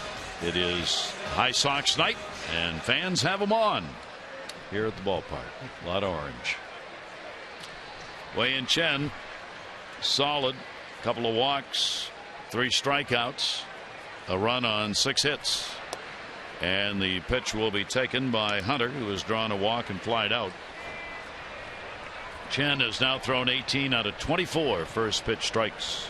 Red Brock is up. And the pitch is away for a ball. Bullpen up because, as you see, up to 99 pitches. Yeah, he threw over 30 pitches in that 4th inning. Jack the pitch count up. Hunter goes the other way down the line, and that is a fair ball going to the garage door. Parra gets it, throws it in, and with a stand-up double is Hunter. It was an unbelievable arm from Parra out in right field. You better be aware of that arm. Go coasting into second base. Ended up being pretty close. Not only strong, but accurate. Wow. Right on the money. You see him chasing this down pretty close to the foul line. Grabs it, and this is on a line in the air on the money and almost got Hunter. Wow. That was a great throw and a big hit, though. Leadoff double here in the 6th inning. Leadoff man's 2nd time in the game, and it was in the 4th inning when the other leadoff batter was on with a single. And that's when they scored. Looking for the bunt. Rosario's not bunting. Maybe wishes he had now. Machado will come in and call off Caleb Joseph and put it away for the first out on 1 pitch. I think Paul Molitor wanted Rosario to get him over, but hook it instead of sacrificing that out. Try to get the base hit. Rosario's expanded the zone a little bit. They're reaching out and getting that pop fly, helping Wei-Yin Chen and getting that first out of the inning. Twins are now 1 for 7 in these situations tonight. Suzuki's got a base hit. 1 for 2 in the ball game. He's 7 for 15 against the Orioles this year, and he's had a couple of RBIs against the O's. Twins leading it just a 1-0 score. 7 hits, out hitting the Orioles 7-1. Twins have left 7 on base, and the Orioles have stranded 2, both of them in the 1st inning, because they haven't had anybody on since. And that will be fouled back off the fist. Now the Orioles had a hard time getting something going against Tommy Milone. And they had opportunities in last night's ball game early on, especially after the Twins put a 5 spot up. The Orioles came right back, loaded the bases, but could not push a run across the plate. And I think that inning was the turning point in the ball game. Really kind of took the winds out of the Orioles' offensive sails. Twins kept piling on. Ground ball will hold the runner. Hardy's got it and records the out. Twins ineffective in 2 at-bats after that leadoff double by Hunter. Good job again by Chen, and there are 2 away. Now with 2 down, it'll bring up number 9, Nunez. You know, and this could be this big motivational swing in the ball game. I mean, a leadoff double by Torrey Hunter. If Chen gets out of here unscathed, I mean, what a boost for this Oriole team, and maybe the offense just enough to give them a little extra. Start putting some pressure on Tommy Milone and the Twins. Only run in this game, the RBI by Nunez, was a bases loaded walk. 2 down, runner at second base. Hunter a pretty good secondary lead. Nunez will foul that one back the other way. They are going after these first pitches, with Chen throwing a lot of first pitch strikes in the game. 0-1 on Nunez. Have to believe this is going to be it for Wei-Yin Chen to work through the 6 innings of this game. 0-1 count. And got that one by him at 91. Go riding the heater to the top of the zone. It'll swing through right there. Almost that riser effect. And you can rotate the 4-seam fastball, and the good ones have a lot of rotation. Chris Tillman can ride his heater up to the top, the 4-seamer. Wei-Yin Chen very similar. See, first 2 pitches heaters that Nunez couldn't get on. Nunez grounds at the 3rd. Manny Machado will go to 1st. And that's that. Another great job by Chen. So no runs despite a leadoff double. Hunter is left stranded there. It's still 1-0.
4-game set against the Twins, and Wei-Yin Chen has been outstanding, scattering 7 hits against the Twins. But Tommy Milone has risen to the occasion. He has been incredible. Just 1 hit. Adam Jones back in the first inning. Here's a look at the starter comparison to first. Geico, 15 minutes could save you 15% or more on car insurance.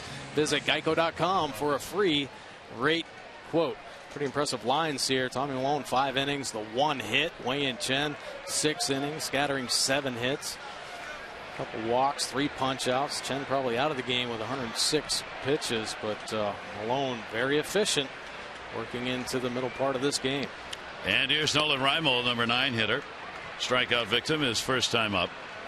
Wei-Yin Chen is done for the night. He'll hope for run support right here. In half of the starts that he has had this season, the Orioles have had 2 or fewer. Reimold to the corner. That's going to be a base hit. He'll make a turn and hold. Rosario gets it in, and the Orioles have the first man on since the first inning, and just their 2nd hit of the game. There you go. Reimold, nice job reaching out, upping it down that left field line. Take a look at the swing here. That ball leaking over and catching the heart of the plate. Not many mistakes in this game from Milone. Reimold picking up a leadoff single there. 13 in a row had been retired by Milone prior to that base hit. Top of the order, Manny Machado. He is grounded out, flied out. Manny with the 0 for 5 in the first 2 games so far. Plouffe is actually in at third base to take away the bunt. He'll be right around the cut of the grass here. Well, Orioles only a couple hits on the board. Middle part of the ball game, getting a little late now. Orioles need to do something, push a run across. So he's honoring that bunt. No, Orioles don't do that too often. Nobody out. Malone's delivery to him. That's going to be in the gap, right center field. Buxton going over, cuts it off. On his way to third, Reimold.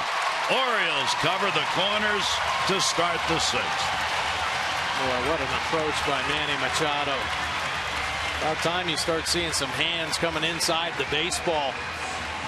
Take a look at this pitch here from Milone. Take a look. Manny Machado's hands coming through. Bat head following. Stays inside and drives it over Dozier's head. Out into the right center gap. Reimold easily in for third base. And finally, Orioles offense starting to threaten here in the 6th. Just their 2nd chance with a runner in scoring position created by that base hit. And that will bring Parra up. He is 0 for 2. 238 in these situations so far. Infield, back except first and third. Pitch on the way, deep to right field. Way back in. Goodbye, home run. Parra, a 3 RBI homer to the credit of Chen. And the Orioles have a 2-run lead.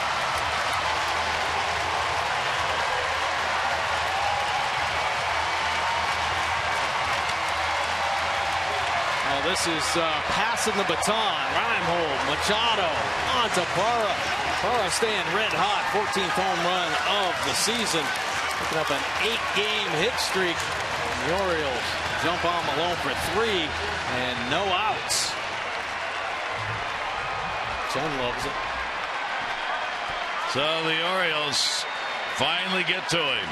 And for Parra, big blast in a ballpark he is really coming to love. And they get a 3-1 lead, and it will give Wei-Yin Chen a chance to be the winning pitcher. And the pitch outside for a ball. Take a look at Parra's swing here. The breaking ball. That lock and load. I love how he turns that knee in. Loads that front hip and watch it fly open. Clears the hip. Hands follow through. Great extension. Ball on the flat court. 3-run shot. With the Orioles now for Parra, that's the 5th home run he's had with the O's. 9 RBIs in his 19th ball game. And a 3-1 lead. How quickly it changed. Down to third. Plouffe's got it. And the out recorded on Adam Jones, now 1-for-3. Double barrel bullpen action. They are just getting warmed up now. Thien and Dunson. Gene Cook, our Maryland lottery contestant, $500 on the home run by Parra. Well, the Orioles can do that. They can put a crooked number up in a hurry. Malone in complete control of this ball game. Blink your eye, and they're up by 3, and the Twins scrambling out in the bullpen. Everybody up and at them. One away. Davis takes it inside. That's only the 3rd home run by a left-hander against Malone this season. Chris Davis with 1 out. Bases empty, and the crowd setting back down again. Pitch will be taken inside for a ball. Brad Brock up again for the Orioles. 13 in a row retired. Then you get a single by Reinmold, a single by Machado, and a home run by Parra. And just like that, Orioles are up by 2. Off the end of the bat and foul by Chris Davis. 2 ball, 1 strike count. And Wei and Chen had a mighty big smile going over there as that one left the yard. Heck yeah, he did. I mean, that was a great game for Wei and Chen. And nice to see him rewarded by Parra's 3-run homer. Shift on against Chris with a 2 ball, 1 strike count.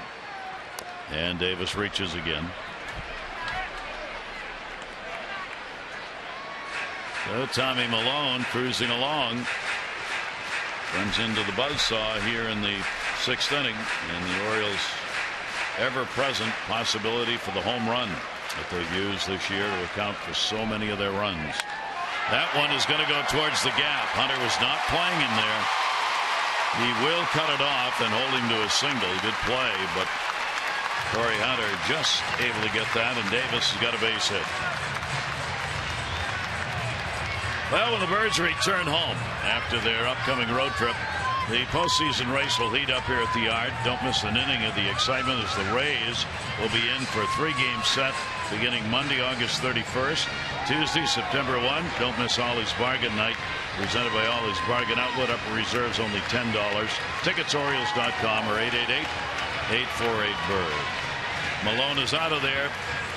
Magnificent effort through the first 5, and then in the 6th, the Oriole bats, the home run by Parra, and he's out of the ball game with an Oriole lead.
Arsenal.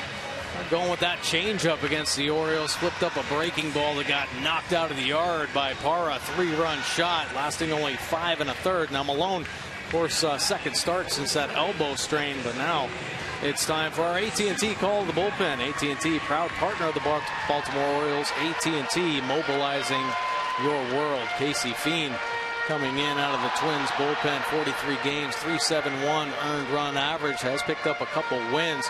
26 punch outs, just 4 walks in 43 2/3 innings. Pretty good fastball, 92 to 95 with the heater. And cuts that fastball and a slider. So primarily a two-pitch pitcher. So Casey Feen with a runner on at first base will face Wieters, and Matt will take it for a strike. Big sixth inning for the Orioles with the 3 runs in. Chris Davis on at first base. Wieters has grounded out and struck out. Feen facing the Orioles for the 3rd time this year has given up 2 runs, 2 hits in 2 innings. Left field hit pretty good. Rosario with room makes the catch. And that's how far away it was. 363. 1 more foot. It's in the first row. Or maybe 5 more degrees. A little cool down today. Yeah. And the ball it doesn't seem to be carrying as well. There have been a couple deep fly balls. Stayed in Camden Yards. Nice swing by Wieters though. Delphine gets the out, and there are 2 down. Davis back to first base. Jonathan Scope has struck out and grounded out. Orioles now with the 3 runs on 5 hits. The Twins 1 on 7. And the pitch will be outside for a ball. So the fans waited patiently, and the Orioles provided a reason to get up and make some noise. And they did. Scope pops it back, and there'll be no play on that one. Jonathan getting his first look at this veteran, Casey Feen. Malone on the left and Parra on the right. Yeah, Malone in his last start. Now that was his first start in a couple weeks because he had an elbow strain. He had a pitch count limit, 80 pitches. Well, he ended up only throwing 76 pitches, covering 5 innings. So he may have just run out of gas in this. Got him picked off here, and then a rundown. Mauer. And there's the tag put on as they headed him back to first base. So Chris Davis is out of there. Final out. Parra picking up the long ball. Good for 3 RBIs. Now it hits 16 home runs in the 7 games of this homestand. They lead it by 2.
Comparison, it was the changeup he went to. Caleb Joseph had a feel back there, and it was a money pitch. Located it very well the whole game, down and away to the righty. 6 strong innings of work, only giving up the 1 earned run. Nice outing by Wei-Yin Chen. And the Orioles go to Brad Brock.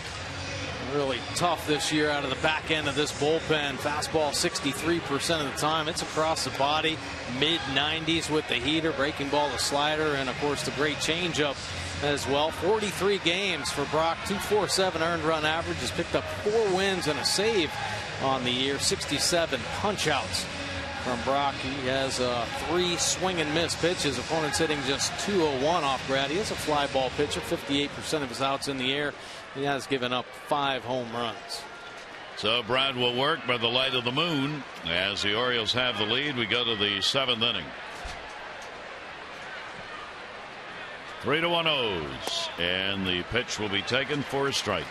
Top of the order, Brian Buxton has a base hit, 1 for 3, bases loaded walk, 4th inning. To Nunez, the only run the Twins have on the board. And that ball will be sliced the other way, foul.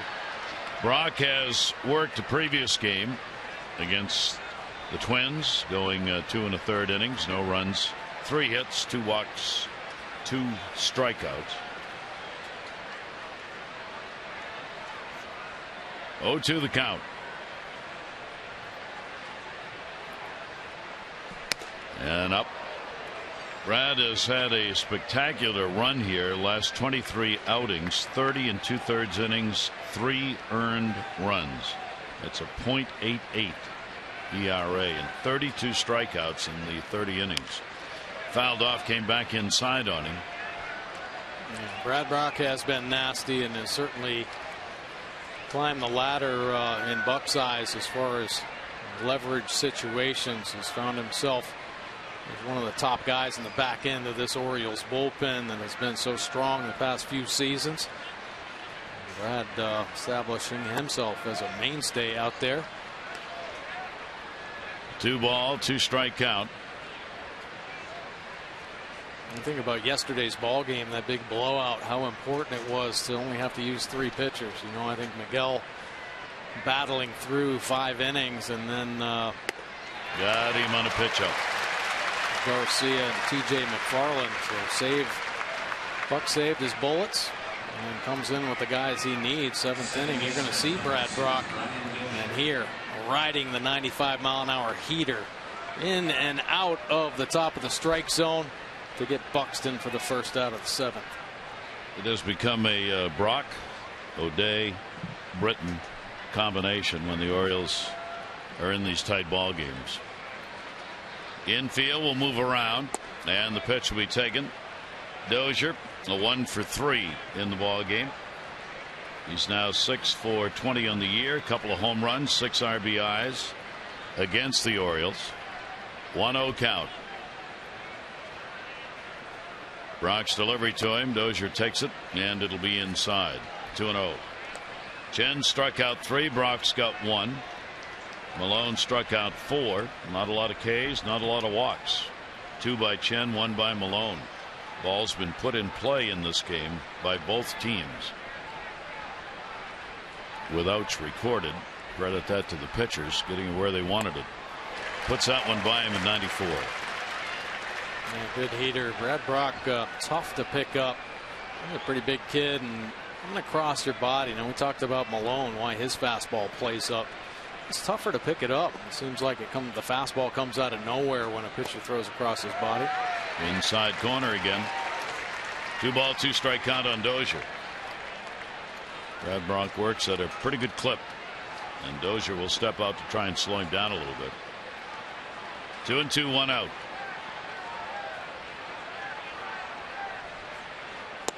One around. Home plate umpire will make the call. No argument there, and Brock's got 2 Ks. Yeah, that fastball, the check swing is all about the angle that Brock creates. I'm pulling it across the zone at 95, and Dozier's got to gear up a little bit and just recognizing the heater a little too late. At least the location of the heater, bat head well out in front of the plate. That'll bring Joe Mauer to the plate. Mauer base hit. He is 1 for 3. 3-1, the Orioles on top. And Mauer will take the pitch for a strike at the knees.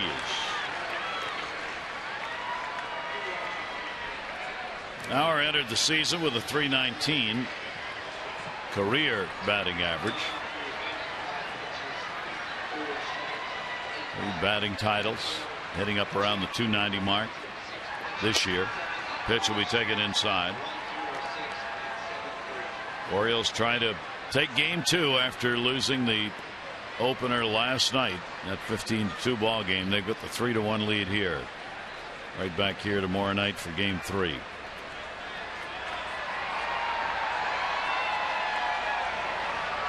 Mauer with the 1-1. He'll reach and miss. And 1-2. How filthy is that? Changeup, 87, incredible late movement. Dive bombing down and away to one of the best hitters you're going to see in the game. Professional hitter, third pitch there. Just tailing off that corner, down and away. On a 1-2. That'll be put up in the air to left field. Reimold. He's got it. Brock comes on and retires the side in order. Reason to cheer, O's fans. 7th inning stretch time, and the Orioles have a 3-1 lead.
The time is now.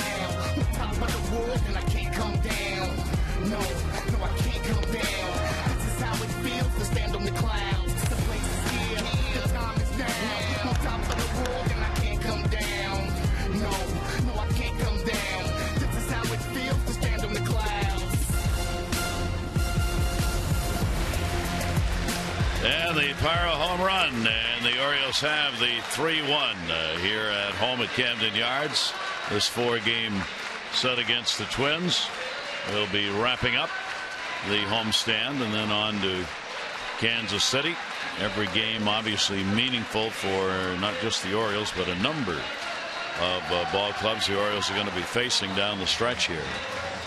Bean coming on in the last inning, getting the final out on that rundown when Chris Davis picked off at first base. He was on the way to second. Fiend made the throw over. So we will start bottom half of the 7th inning right where we left off.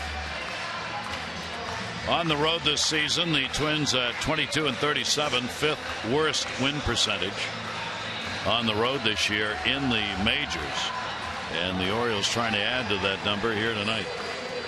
Yeah, the Twins been on an incredible skid since the break, especially on the road. And they actually, even prior to the break, had struggles on the road. Lost 11 straight road series. That's a lot. Jonathan Schoop will stand back in, get to start his bat over again. Schoop has struck out and grounded out.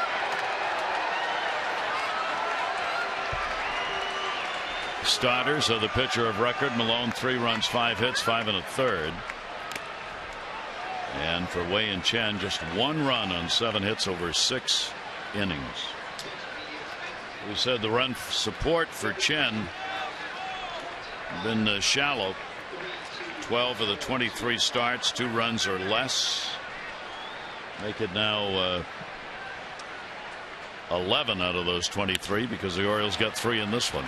That'll go to short. Nunez up. Play made. Schoop is retired.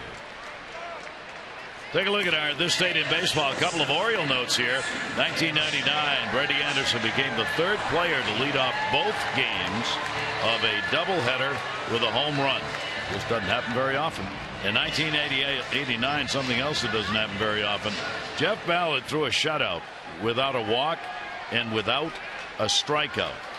That was back in 1989, and it would not occur again for some 15 years before a pitcher, Rick Porcello, in fact, would be the pitcher to do it. And you had to go all the way to 2014 for the next shutout without a strikeout or a walk.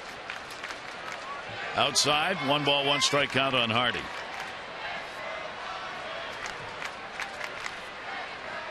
Hardy, a couple of fly ball outs to right field, and that'll be away.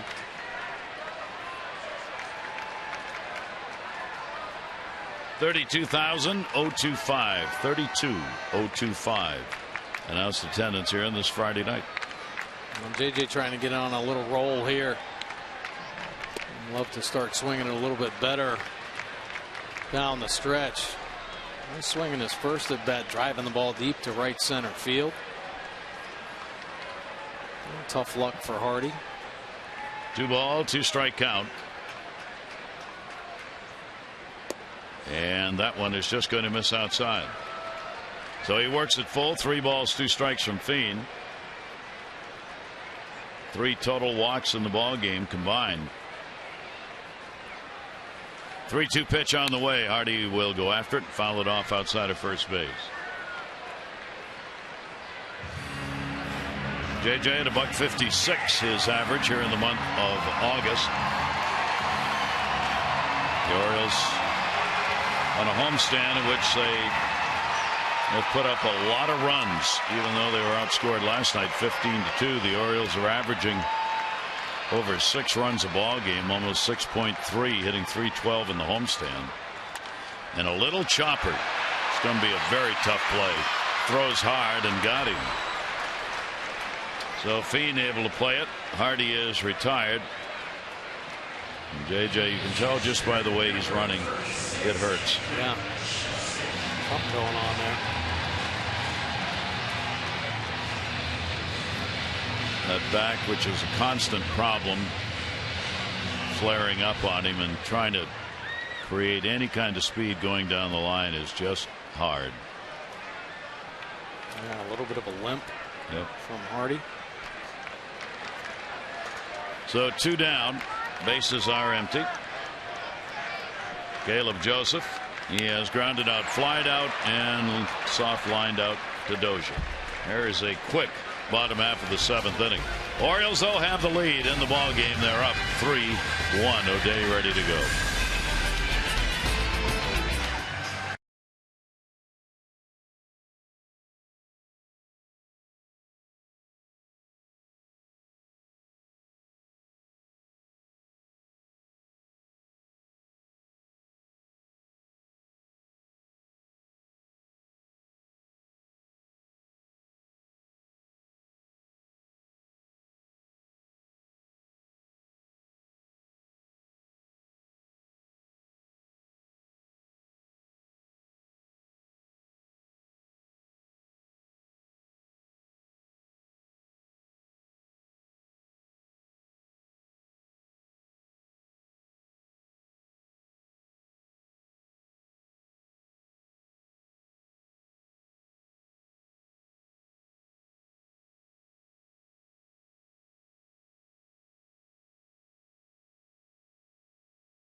Photo of the game. Tweet your strongest fan photo. O's Couch Cam. You just might see yourself in an upcoming broadcast brought to you by T-Mobile. Good buds. Baby brothers. Yeah, nice photo right there. Orioles up by 2. Darren O'Day, one of the best relievers you're going to see in the game today. Here's a look at his pitch arsenal. Fastball 55% of the time. He can sink it. He can rise it to the top of the zone. That sweeping slider unbelievable command. 1.15 earned run average. Picked up 5 wins on the year. A couple saves for O'Day. 60 punch outs. Just 11 walks. Holding opponents down to a 198 batting average. Righties just 175. He's a fly ball pitcher 63% of the time, but he keeps it in the yard. Only giving up 4 home runs. He's had 11 straight appearances without giving up a run. 11 and a third innings, 13 strikeouts over that span. Sano, a double single, and he is struck out. Having another good series against the Orioles. Sano now with the 4 hits in these 2 games. He's gone 4 for 7 with a home run and 3 RBIs, and scored the only Twins run on that bases loaded walk to Nunez in the 4th inning. O'Day's pitch will catch the corner. Darren's second game against the Twins. He worked an inning in Minnesota and gave up nothing. He had a 1-2-3.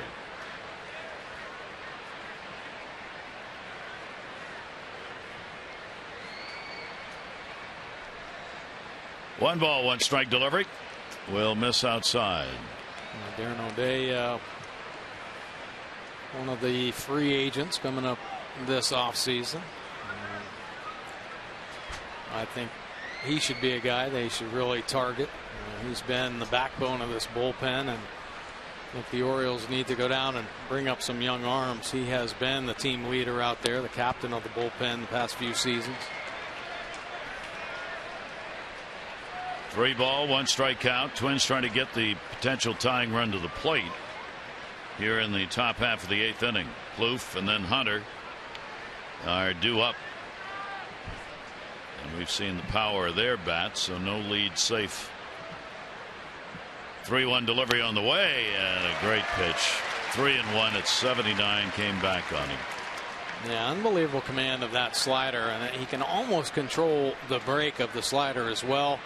This pitch all over the plate until it gets about 6 inches in front of the plate, and then it just decides to make that left turn away from Sano. Nice job to get back into the count. 3-2. Sano takes it, and there's the walk he wanted. So a leadoff walk here in the 8th inning. Sano on. Plouffe coming up. Follow the Orioles wherever you are with the MLB.com at bat, #1 app for live baseball. At bat up to the moment, any moment. In-game highlights, live look-ins, replays, radio broadcasts, and more. MLB.com at bat for your smartphone or tablet. Leadoff man on. Sano in the 4th inning. Came home on the bases loaded walk. It's only the 3rd inning where they have had a leadoff man on in the game. Plouffe 0 for 3, 3 fly ball outs. Bunting takes the pitch, draws the attention of Machado.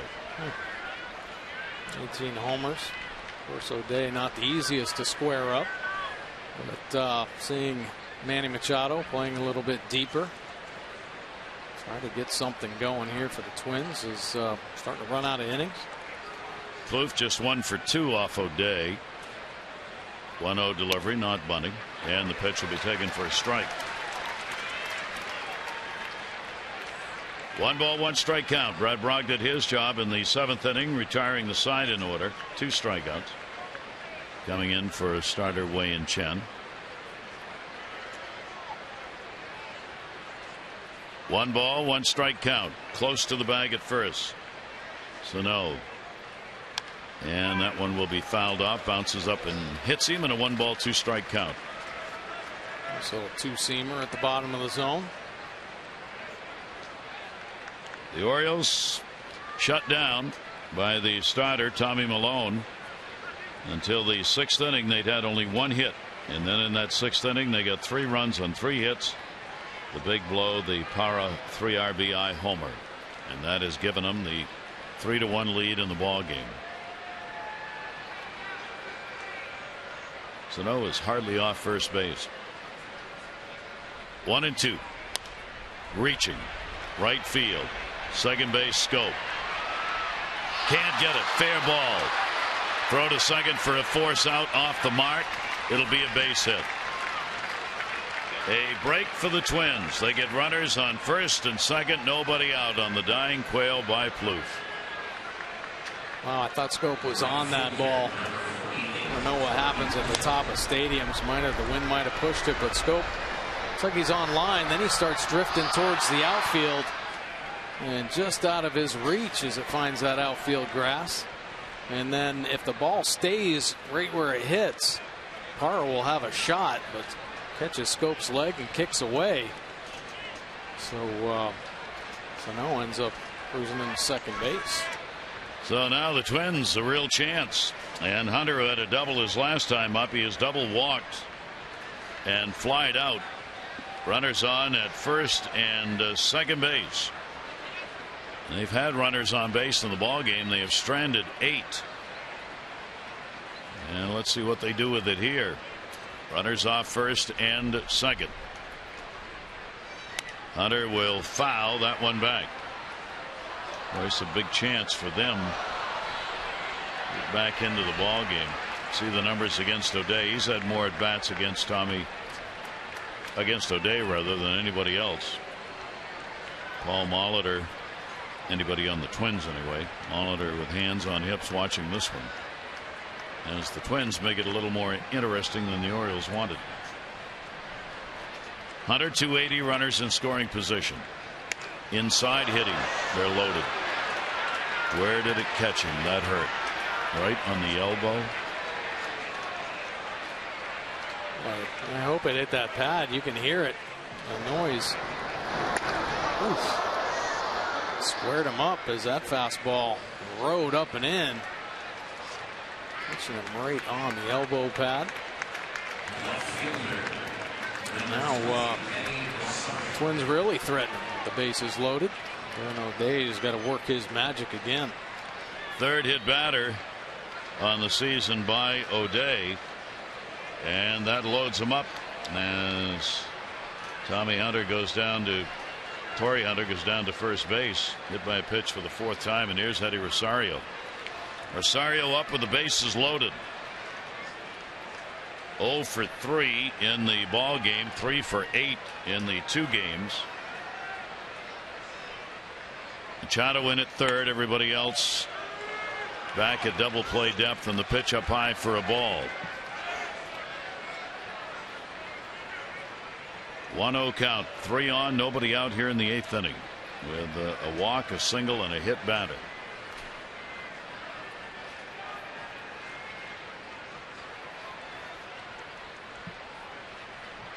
Rosario waiting on it, goes after the one upstairs and can't catch up to it. See the opportunities here with runners in scoring position. The Twins just 1 for 9. Orioles not many opportunities. 1 for 2. Where the Twins did so well in the ball game last night. 1 ball, 1 strike count. Pitch by O'Day.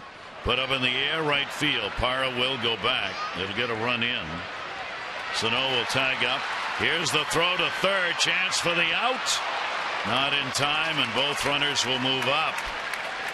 So Rosario gets a sac fly and an RBI. Makes it a 3-2 game, and good base running by Torrey Hunter. You saw the throw was not going to get to the cutoff man. Yeah, well, great base running by Torrey Hunter. You see Sano tagging, able to score easily, and Parra with the strong arm over Boogie and trying to get Plouffe at third base. Yeah, I got to keep the double play in order late in the ball game in this type of situation. Hunter read the throw, gets himself into scoring position. One more double play chance, and the Orioles have to bring their infield in to cut down this run. Rosario gets his 31st RBI, so they've scored their 2 runs on a bases loaded walk and a sac fly. And now 2 in scoring position. Kurt Suzuki at the plate. He is 1 for 3 in the ball game. O'Day's delivery showed bunt safety if he meant it, because the runner was not coming. And Plouffe takes a quick look over into the dugout to make sure he didn't miss a sign. Did I miss something? You know, Paul Molitor wants to play this with his club down by 1 in the 8th. Base hit and put him ahead. Suzuki, then Nunez due up. O'Day with a 1-0 delivery to him and gets him to swing through that one. 1 ball, 1 strike count. Darren up to 17 pitches thrown. Buck Showalter was talking about the other day when it comes to bullpen. He said most relievers who work only an inning, once you get by that 14th or 15th pitch, it gets a little dangerous, just because they don't throw that many pitches that often in games if they're only working an inning. 1-1 delivery on the way, up high, and a 2 ball, 1 strike count. Well, the game changed quickly in the Orioles' favor in the 6th inning. 3 runs, 3 hits against Malone, who had just been shutting him down. The game changes fairly quickly here in the 8th inning with that leadoff walk scoring. 2-1 delivery on the way, and a swing and a miss, letting him to go after one going away. Good slider from Darren O'Day, working itself off the plate. Caleb setting up off the plate. Slider just catching that outside corner as Suzuki, who has been red hot against the Orioles, swings through that slider. Suzuki 7 for 16 this year against the Orioles.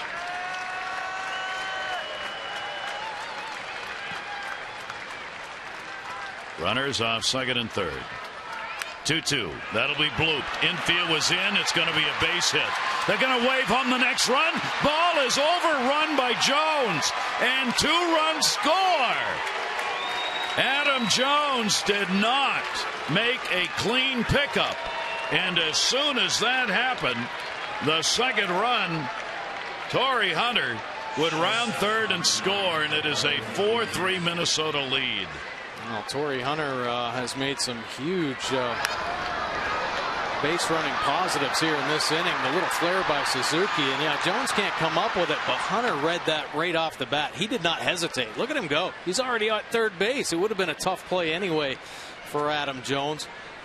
It would have been nice to see him pick it up clean, though, and see what would have happened as Minnesota ends up taking the lead. So Suzuki's got 4 RBIs against the Orioles on the year. That one good for 2, and a 4-3 lead. And that ball reached for will be fouled off and into the seats by Nunez. 0 for 2 and a bases loaded RBI walk. So a tough inning for Darren O'Day will end that stretch of 11 consecutive outings without allowing a run. And the Orioles, it's been a strange inning. A walk, a single, a hit batter, a sac fly, 2 RBIs, and a bloop single that just barely got over the infielders' heads. And off the other way into the Oriole dugout that time. 0-2. Yeah, Suzuki not knocking the cover off in this ball game. A jam shot for an infield single that never even made it to the dirt, and then that little flare up over Scope's head, pick up 2 big RBI.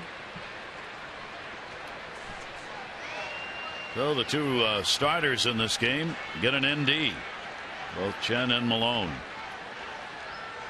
0-2 pitch on the way, again reached for it, and again foul back.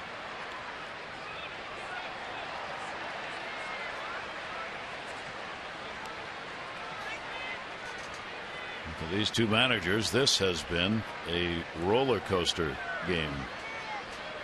A little bit back and forth. And certainly far from over, even though we're in the 8th inning. This thing seems to have a mind of its own.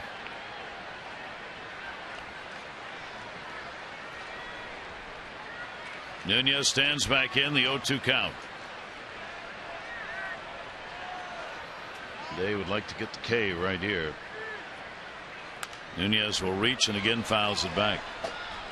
He's been going up on his tiptoes tonight on more than one pitch by more than one pitcher, trying to go after those pitchers that are up. Yeah, they've been working Nunez at the top of the zone. He's been finding a way to battle and keep at bats alive. A big walk earlier in the ball game. Here's Hunter, 10-1, talking about how he saw that ball breaking towards right field when he was running to third and decided to keep on going. That's what it looked like he was doing. Yeah. Reach for it. It'll go to short. Hardy charging. Up. Throw. Not going to get him. It'll be an infield hit.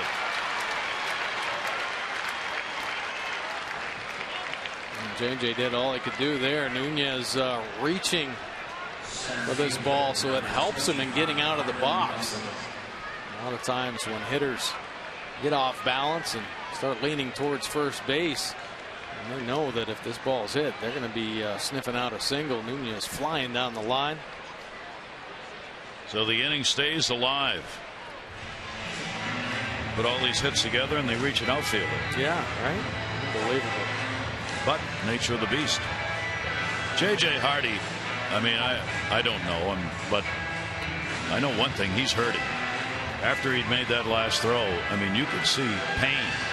He could hardly walk back to the shortstop position. Whatever it is bothering him. We saw it trying to run to first. He is, of course, the ultimate gamer who's not going to come out of a ball game unless he can't play. Runners on at first and second base, still only one away here. Buxton, the leadoff batter, will take the pitch outside, and O'Day may be reaching that limit as far as the number of pitches he can effectively throw in an inning. 3 hits off him in an inning ties a season high for Darren. There you see the 26 pitches for O'Day. Not used to seeing a big number when he comes in the 8th. 1-0 pitch taken for a strike in the inside corner. Buxton has had a base hit, 1 for 4, 3 runs in here in the 8th inning for Minnesota to take a 4-3 lead. 2 on. Suzuki, their lead runner. Nunez on at first. Good secondary lead for Suzuki. Double play depth in the infield. 1-1. Missed it, and a 2-ball 1-strike count. Barron showing some frustration right there, missing his spot. That slider backed up and stayed on the inside corner and down. Caleb wanting it away. O'Day as well. Just didn't make it there.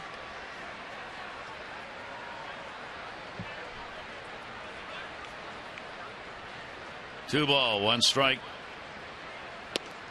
No. Darren's tank's on empty. And the count goes to 3-1. He may still get the outs, but he's really having to battle right here. Brian Mattis getting ready in the pen.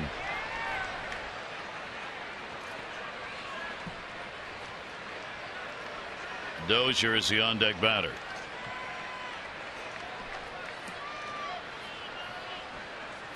Big pitch here, 3-1.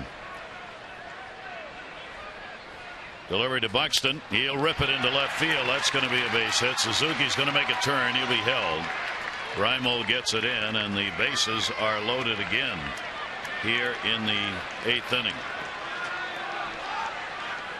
11 hits for the Twins, and they load them up with 1 down.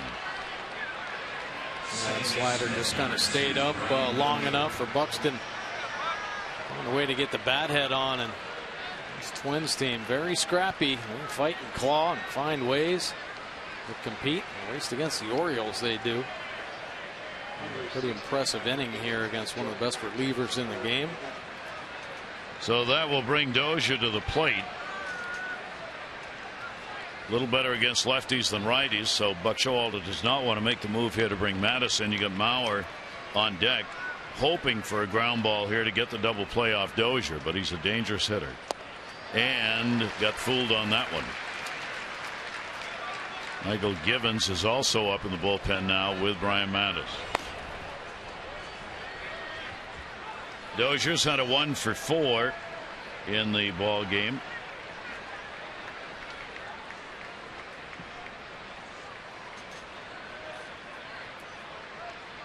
Oh, 0-1 delivery on the way, and Dozier reaching, fouls it off.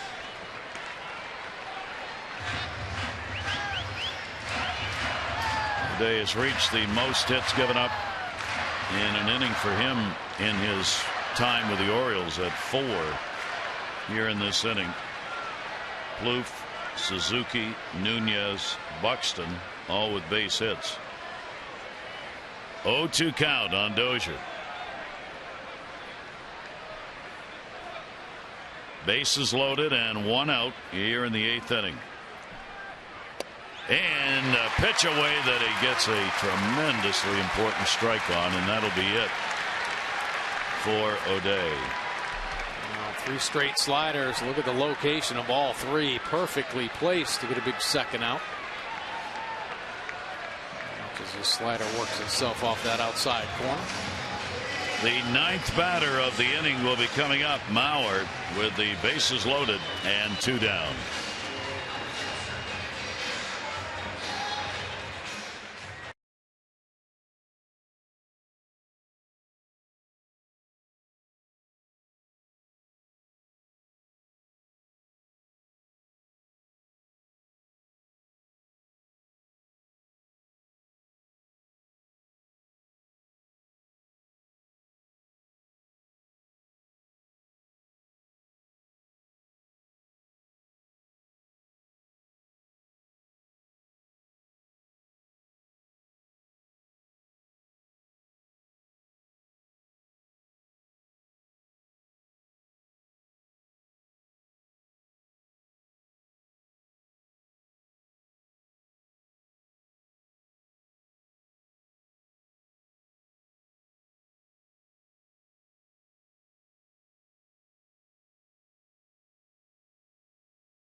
Tillman will be on the mound against Kyle Gibson. Our coverage on MASN 6:30. O's Extra presented by Southwest. Followed by our game coverage 7 o'clock MASN and WJZ. All the access you need right here on MASN. Brian Mattis now in out of the Orioles bullpen. Fastball 55% of the time. He has been spot on with the heater, the breaking ball, and the changeup here recently.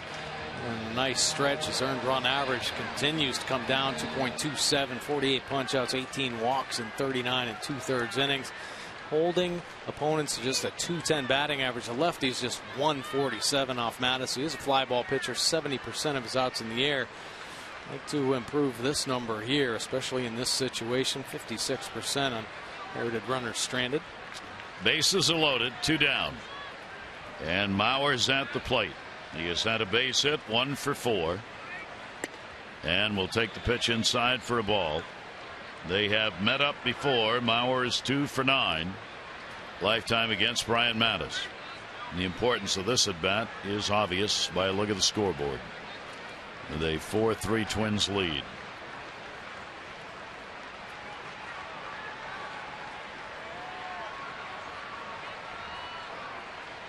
Mauer will take the pitch. It'll be at the knees for a strike. All started with the walk. Sano got it. He scored. Plouffe singled. He scored. Hunter hit by a pitch. He scored. Rosario sac fly. 2 RBI base hits. Suzuki for the 3 runs in the inning. All charged to O'Day. 1 ball, 1 strike delivery on the way. Mauer will take. Brian Mattis gets it in there for a strike and gets ahead 1-2. Torrey Hunter's base running, I think, really changed the outcome of this ball game. A great tag and advancement to second base on a sac fly out to Parra, where Parra threw to third, and Torrey read the throw, hustled into second base, stayed out of a double play, and of course then read the jam shot off the bat of Suzuki, where he just broke right away. He knew the infield was in, knew the outfield positioning, and right off the bat he was off and running. Adam Jones had to rush a little bit, couldn't come up with the handle on the ball, and not say he would have got him, but Hunter really put the pressure on the Orioles, and if it wasn't for his base running, I don't know that the Twins would have this lead right now. That was the go-ahead run. Yeah. Mauer's 5 for 10 with the bases loaded this year, including 1 bases loaded triple. He has picked up 10 bases loaded RBIs this season. And he and Mattis playing a little cat and mouse. Step in, step out, step off. 1-2. And foul back into the screen. Well, that is a great fastball for Madison. That's what great hitters do to great fastballs. Mauer just took that fastball out of the glove of Caleb Joseph. Let it travel, waited, recognized it wasn't that little slider that was going to break off the end of the bat, and just did what he could to keep the at-bat alive. Runners with their leads, 1 and 2. Mauer takes it up high. Suzuki the single at third, Nunez the single at second, Buxton the single at first. Michael Givens is ready if needed. Orioles hope that won't happen, not here in the 8th inning. Mauer will get a look at his 7th pitch of the at bat. 2-2 delivery on the way, and Mauer swings and misses. Brian Mattis comes on and gets the big strikeout. 3 runs in, 4 hits, bases are left loaded. Raimo, Machado, and Parra are Honda do-ups. Twins up by 1.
Miller time brought to you by Miller Lite. Well, Malone hadn't made many mistakes, but this inning gave up 3 hits, topped off by a Parra 3-run shot on the hanging breaking ball way in Jen, and the crowd here at Camden Yards loving Parra and his 3-run homer, but the lead given back. The Orioles need more excitement here. Only 6 outs to go as the Twins go to the bullpen one more time. Trevor May into the ball game. Fastball 61% of the time. Really good. Rush it up there in the mid-90s. A breaking ball and a straight change. You see his games here. 30 games. 16 starts. Actually started the season when starting pitcher Irvin Santana was suspended for 80 games. So he had an opportunity. He did a pretty good job, but now he's moved to the bullpen and is actually, his stuff has played up. He's done a pretty nice job. Fastball's clicked up to the mid to high 90s. Yes. Perkins, their closer. He had injection in his neck. Don't think he's available. Yeah, I don't think they're going to use him in this series. Let that calm down a little bit. Fouled away. What we were talking about is Glenn Perkins, who is their closer, had a neck problem, went home, had a cortisone shot. They do not expect to use him in this series. He's here, obviously. There he is in the middle. But, and we'll stop right there. As far as we know, he can't pitch. The Orioles would like to make it not meaningful. 1 ball, 1 strike count. Reimold, a base hit, and he is struck out. Bottom half of the 8th inning, then Manny Machado and Parra, and that one will be fouled away. So Trevor May working out of the bullpen, 25-year-old out of Washington, trying to hold it right here. Fien is now their pitcher of record, could win it. He worked an inning with zeros across. O'Day 2/3 of an inning, 3 runs, on 4 hits. 1-2 delivery, and that'll be a jam shot right to Mauer. And 1 down. Wow. That 95-mile-an-hour fastball was in attack mode on Nolan Reinhold, just boring in on the hands. Leadoff man retired. That'll bring up Manny Machado.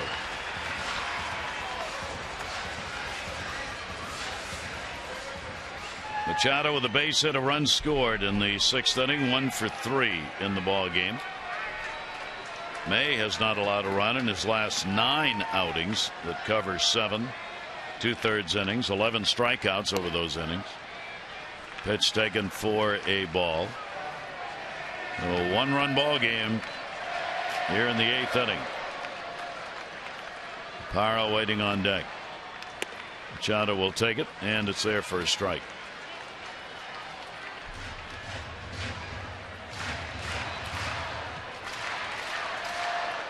One ball, 1 strike count. Wow. That got the catcher. Suzuki stepping out on a big cut taken by Manny Machado. And this fastball exploding up at the top of the zone, and Manny swinging to try to catch up with it, gets the release. But you see, as Suzuki reaches up, Manny's follow through catches him on the wrist. Ooh. Pretty cleanly, too. Wow. Well, that doesn't feel good.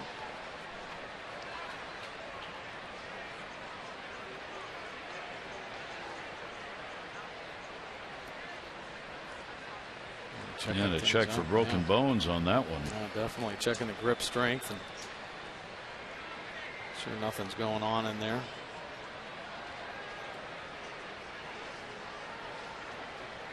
Pretty tough group here at catcher. Shakes it off.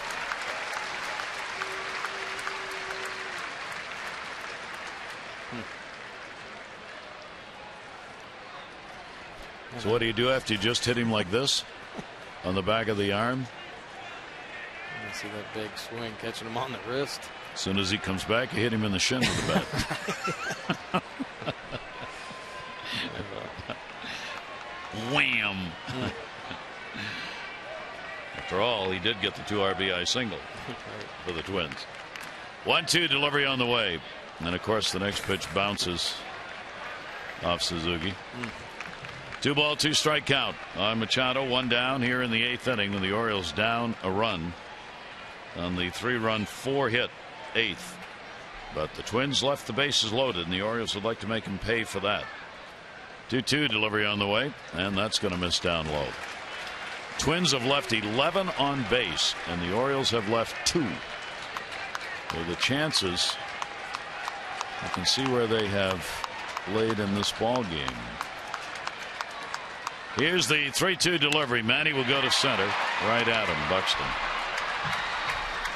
2 down. So May comes on, gets a couple of outs. That'll bring Parra up. Parra's home run gave the Orioles that lead in the 6th inning. 14th of the year, 3 RBIs, 8-game hit streak now for Gerardo Parra. And let's see if he's got another one in him. Zach Britton, the Oriole closer, up. Orioles, if they could tie it up or get a lead, he'd be on.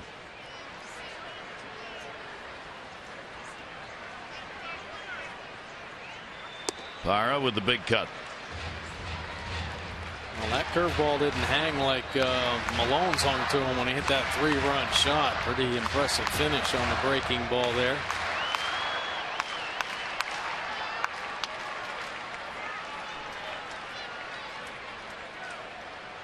May ahead with the 0-1. Parra fouls it back. Parra has a home run off May. In fact, the only hit he's had in the only at bat he's had against the Twins right-hander. So Parra's power zone. Now the red in the middle of the plate, that's where he makes the hardest contact, and that breaking ball from Malone was catching the edge, so you knew he was going to square it up. At the time, didn't know it was going to be on the flag court and do such a big home run. But what it ended up being. 0-2 delivery, swung on and missed, tagged out. May retires the side in order. We go to the 9th inning. Twins 4 and the Orioles 3.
Brought to you by Southwest Airlines.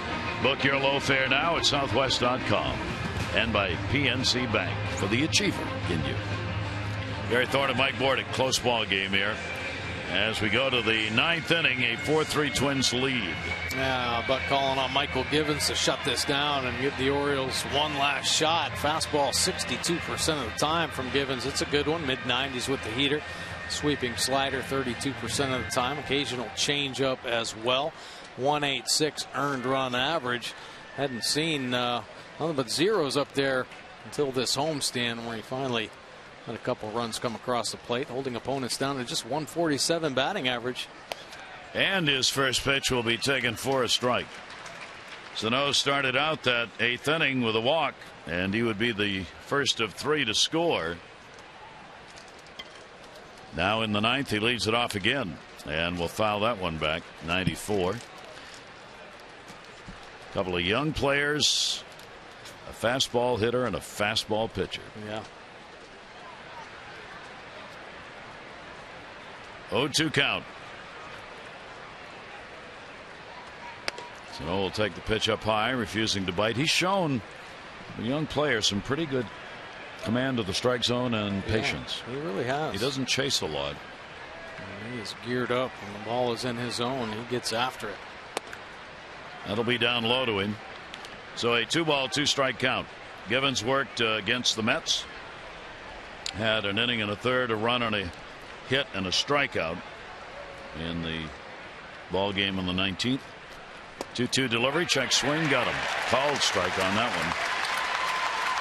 A good fastball.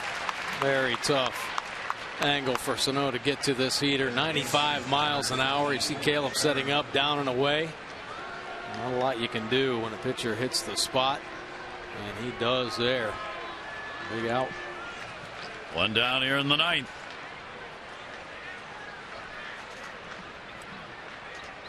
Trevor Plouffe will stand in. Base hit, run scored. 1 for 4 in the ball game.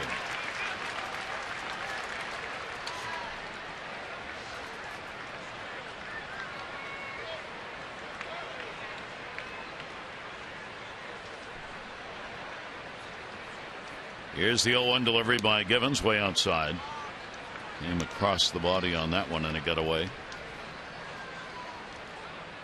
Well, Givens originally signed as a shortstop, and you see his delivery, pretty athletic move. A lot of pitchers can do this with their body, turn the back and still maintain control and consistency. But since he's made adjustments to the mound, a lot of hard work in the minor leagues, worked with Alan Mills, the pitching coach in Double-A. Helped him quite a bit with this opportunity in the major leagues. 2-1, one to stay away. Second base. Scope going back will put it away. Kloof is retired. 2 down.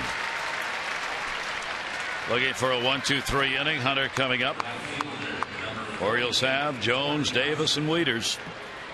Due up in the bottom half of the 9th inning. Jepson, who is taking over the closer's role, may share that.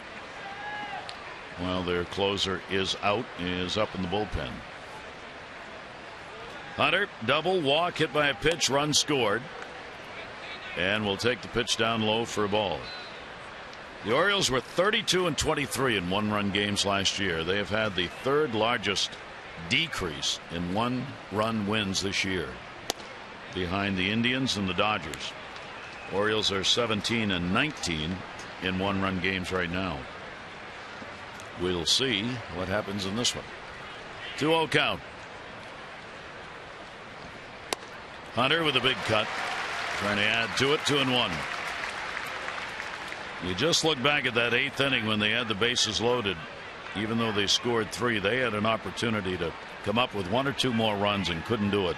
And will they pay for that here in the bottom of the 9th inning? 2-1 delivery.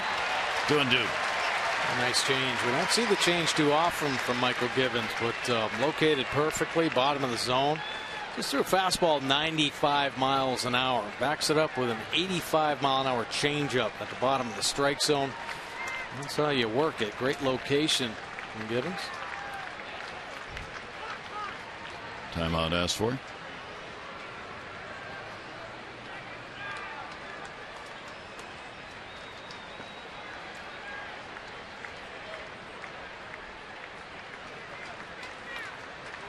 Two ball, 2 strike count.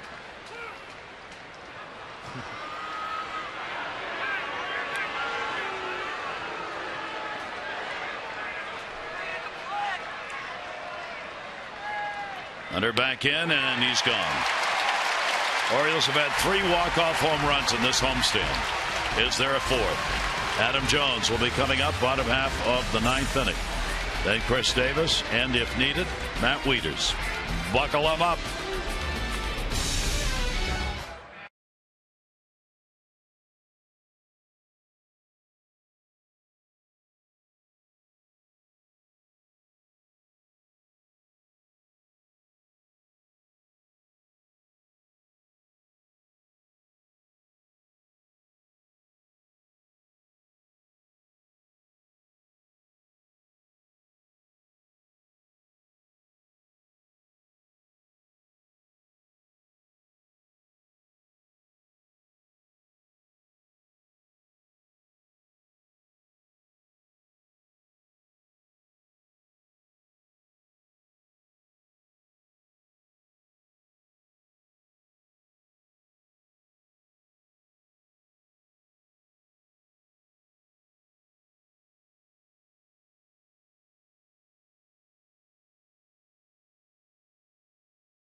Game. It was a week ago Friday night that the Orioles won in the last at bat. Can they do it again tonight? Well, they possibly could. O'Day, bad luck inning, gives the Minnesota Twins 3 runs. The Orioles go into the bottom of the 9th down 1. But that order, Jones, Davis, Wieters, and Scope, is coming up in the bottom of the 9th. Can they walk it off? We'll see, Tommy.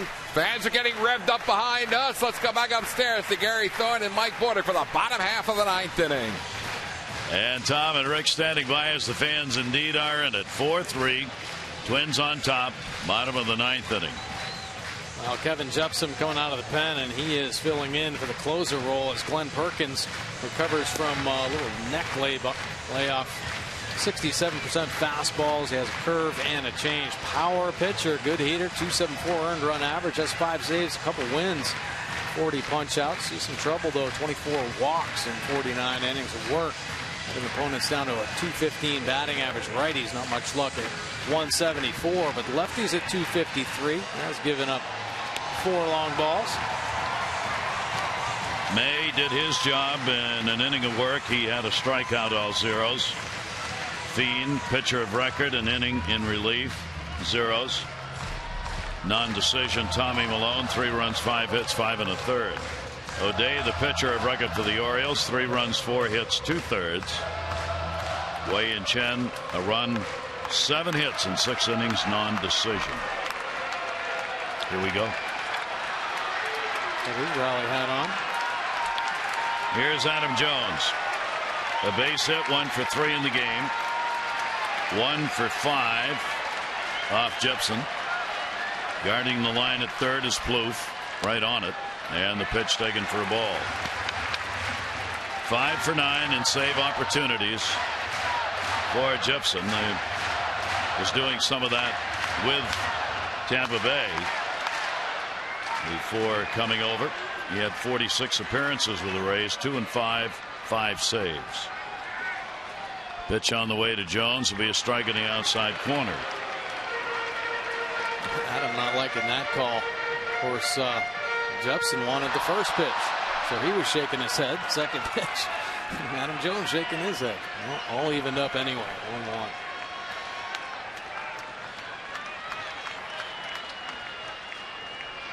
1-1. One delivery from Jepson. Jones on a swing and a miss.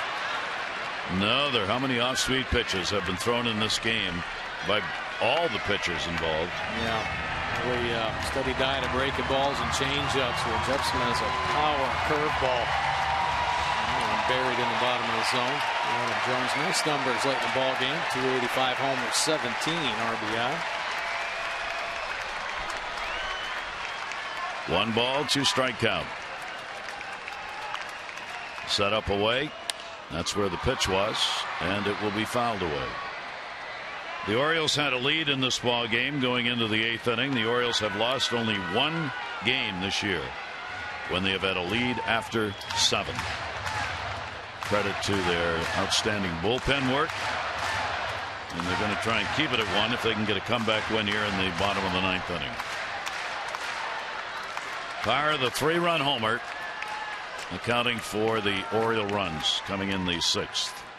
Jones will take it down low. Suzuki's had 2 RBIs on a base hit. Rosario a sac fly. Coming in that 8th inning, the other run was a bases loaded walk to Nunez in the 4th.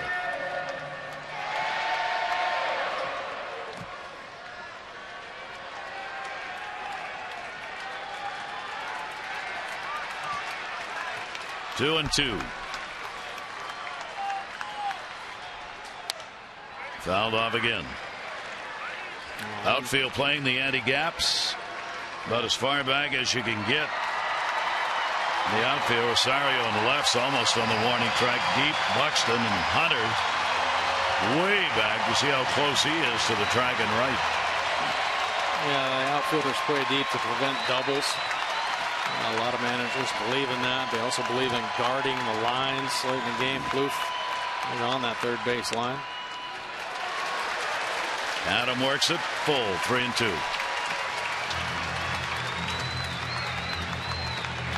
Well, one good thing the Orioles have already done, Adam Jones is going to see at least 8 pitches off Jepson here as the first batter he faces.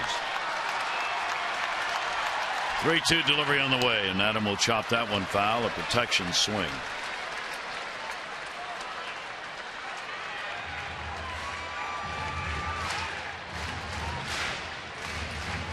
Jepson staying away. Only one mistake here to face Adam Jones. One curveball that stayed up in the zone. Gave Adam a little bit of a shot, but driving the ball down and away to Adam Jones. 3 and 2. One more time in the full count. And struck him out. And that 95-mile-an-hour fastball right on the outside corner. Look at all the balls down and away, down and away. That is attack zone. Here picking it up a little bit. Stays on the outer third. 95. Adam swinging through. This is the 6th game this year that Jepson has appeared in against the Orioles, because he did some of that with Tampa Bay. He's worked 4 innings, 2 runs, 5 hits, a walk, and 5 strikeouts in those games against the Orioles. Davis with a big cut. Chris has the home run off him. He is 2 for 6 off the reliever. One down here in the bottom of the ninth. Twins trying to hold on in a one-run game. Davis fouls it back. Got away with one there. 95, pretty much center cut. Finds himself ahead too. Advantage Jepson. Paul Molitor's team after a 500 mark. If they can win this ball game. Full shift now employed on the 0-2 count. That's what they've done in these two games against Davis. And Chris will take it inside on the dirt. Count will go to 1-2. Matt Wieters, the on deck batter. Orioles have not beaten the Twins this year. 4-0. They got that lead on that power home run in the 6th inning. But in the 8th inning, the Twins got 3 runs on 4 hits. And now the Orioles in the bottom of the 9th. 2 outs to work with to get it tied or win it. 1-2 delivery by Jepson and a swing and a miss. Well, he has some quality stuff. Everything hard coming out of his hand. This breaking ball 81, but it is a tight finish. Bottoming out at the bottom of the strike zone. And Davis just over the top. The second out. Back-to-back Ks for Jepson. So it is Matt Wieters. And we'll try and keep it alive for the Orioles here in the 9th inning. Jepson is 0 for 2 in save opportunities lifetime against the Orioles. 2 down. Wieters on the big cut.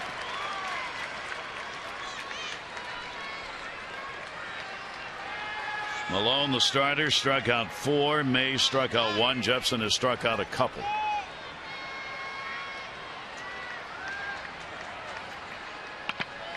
Matt with the 0 for 3 in the ball game.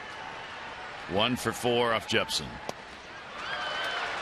Keeps going with the off speed. Had him out in front. Oh, great location. He hasn't made many mistakes here to the Orioles. Better clutch hitters. Back-to-back changeups. Look at the location on the pitch track. Both well placed, and they faded just off that outside edge. 0-2 delivery on the way, and that's the ball game. Jepson will get the save. Bean will get the win. O'Day will take the loss. And a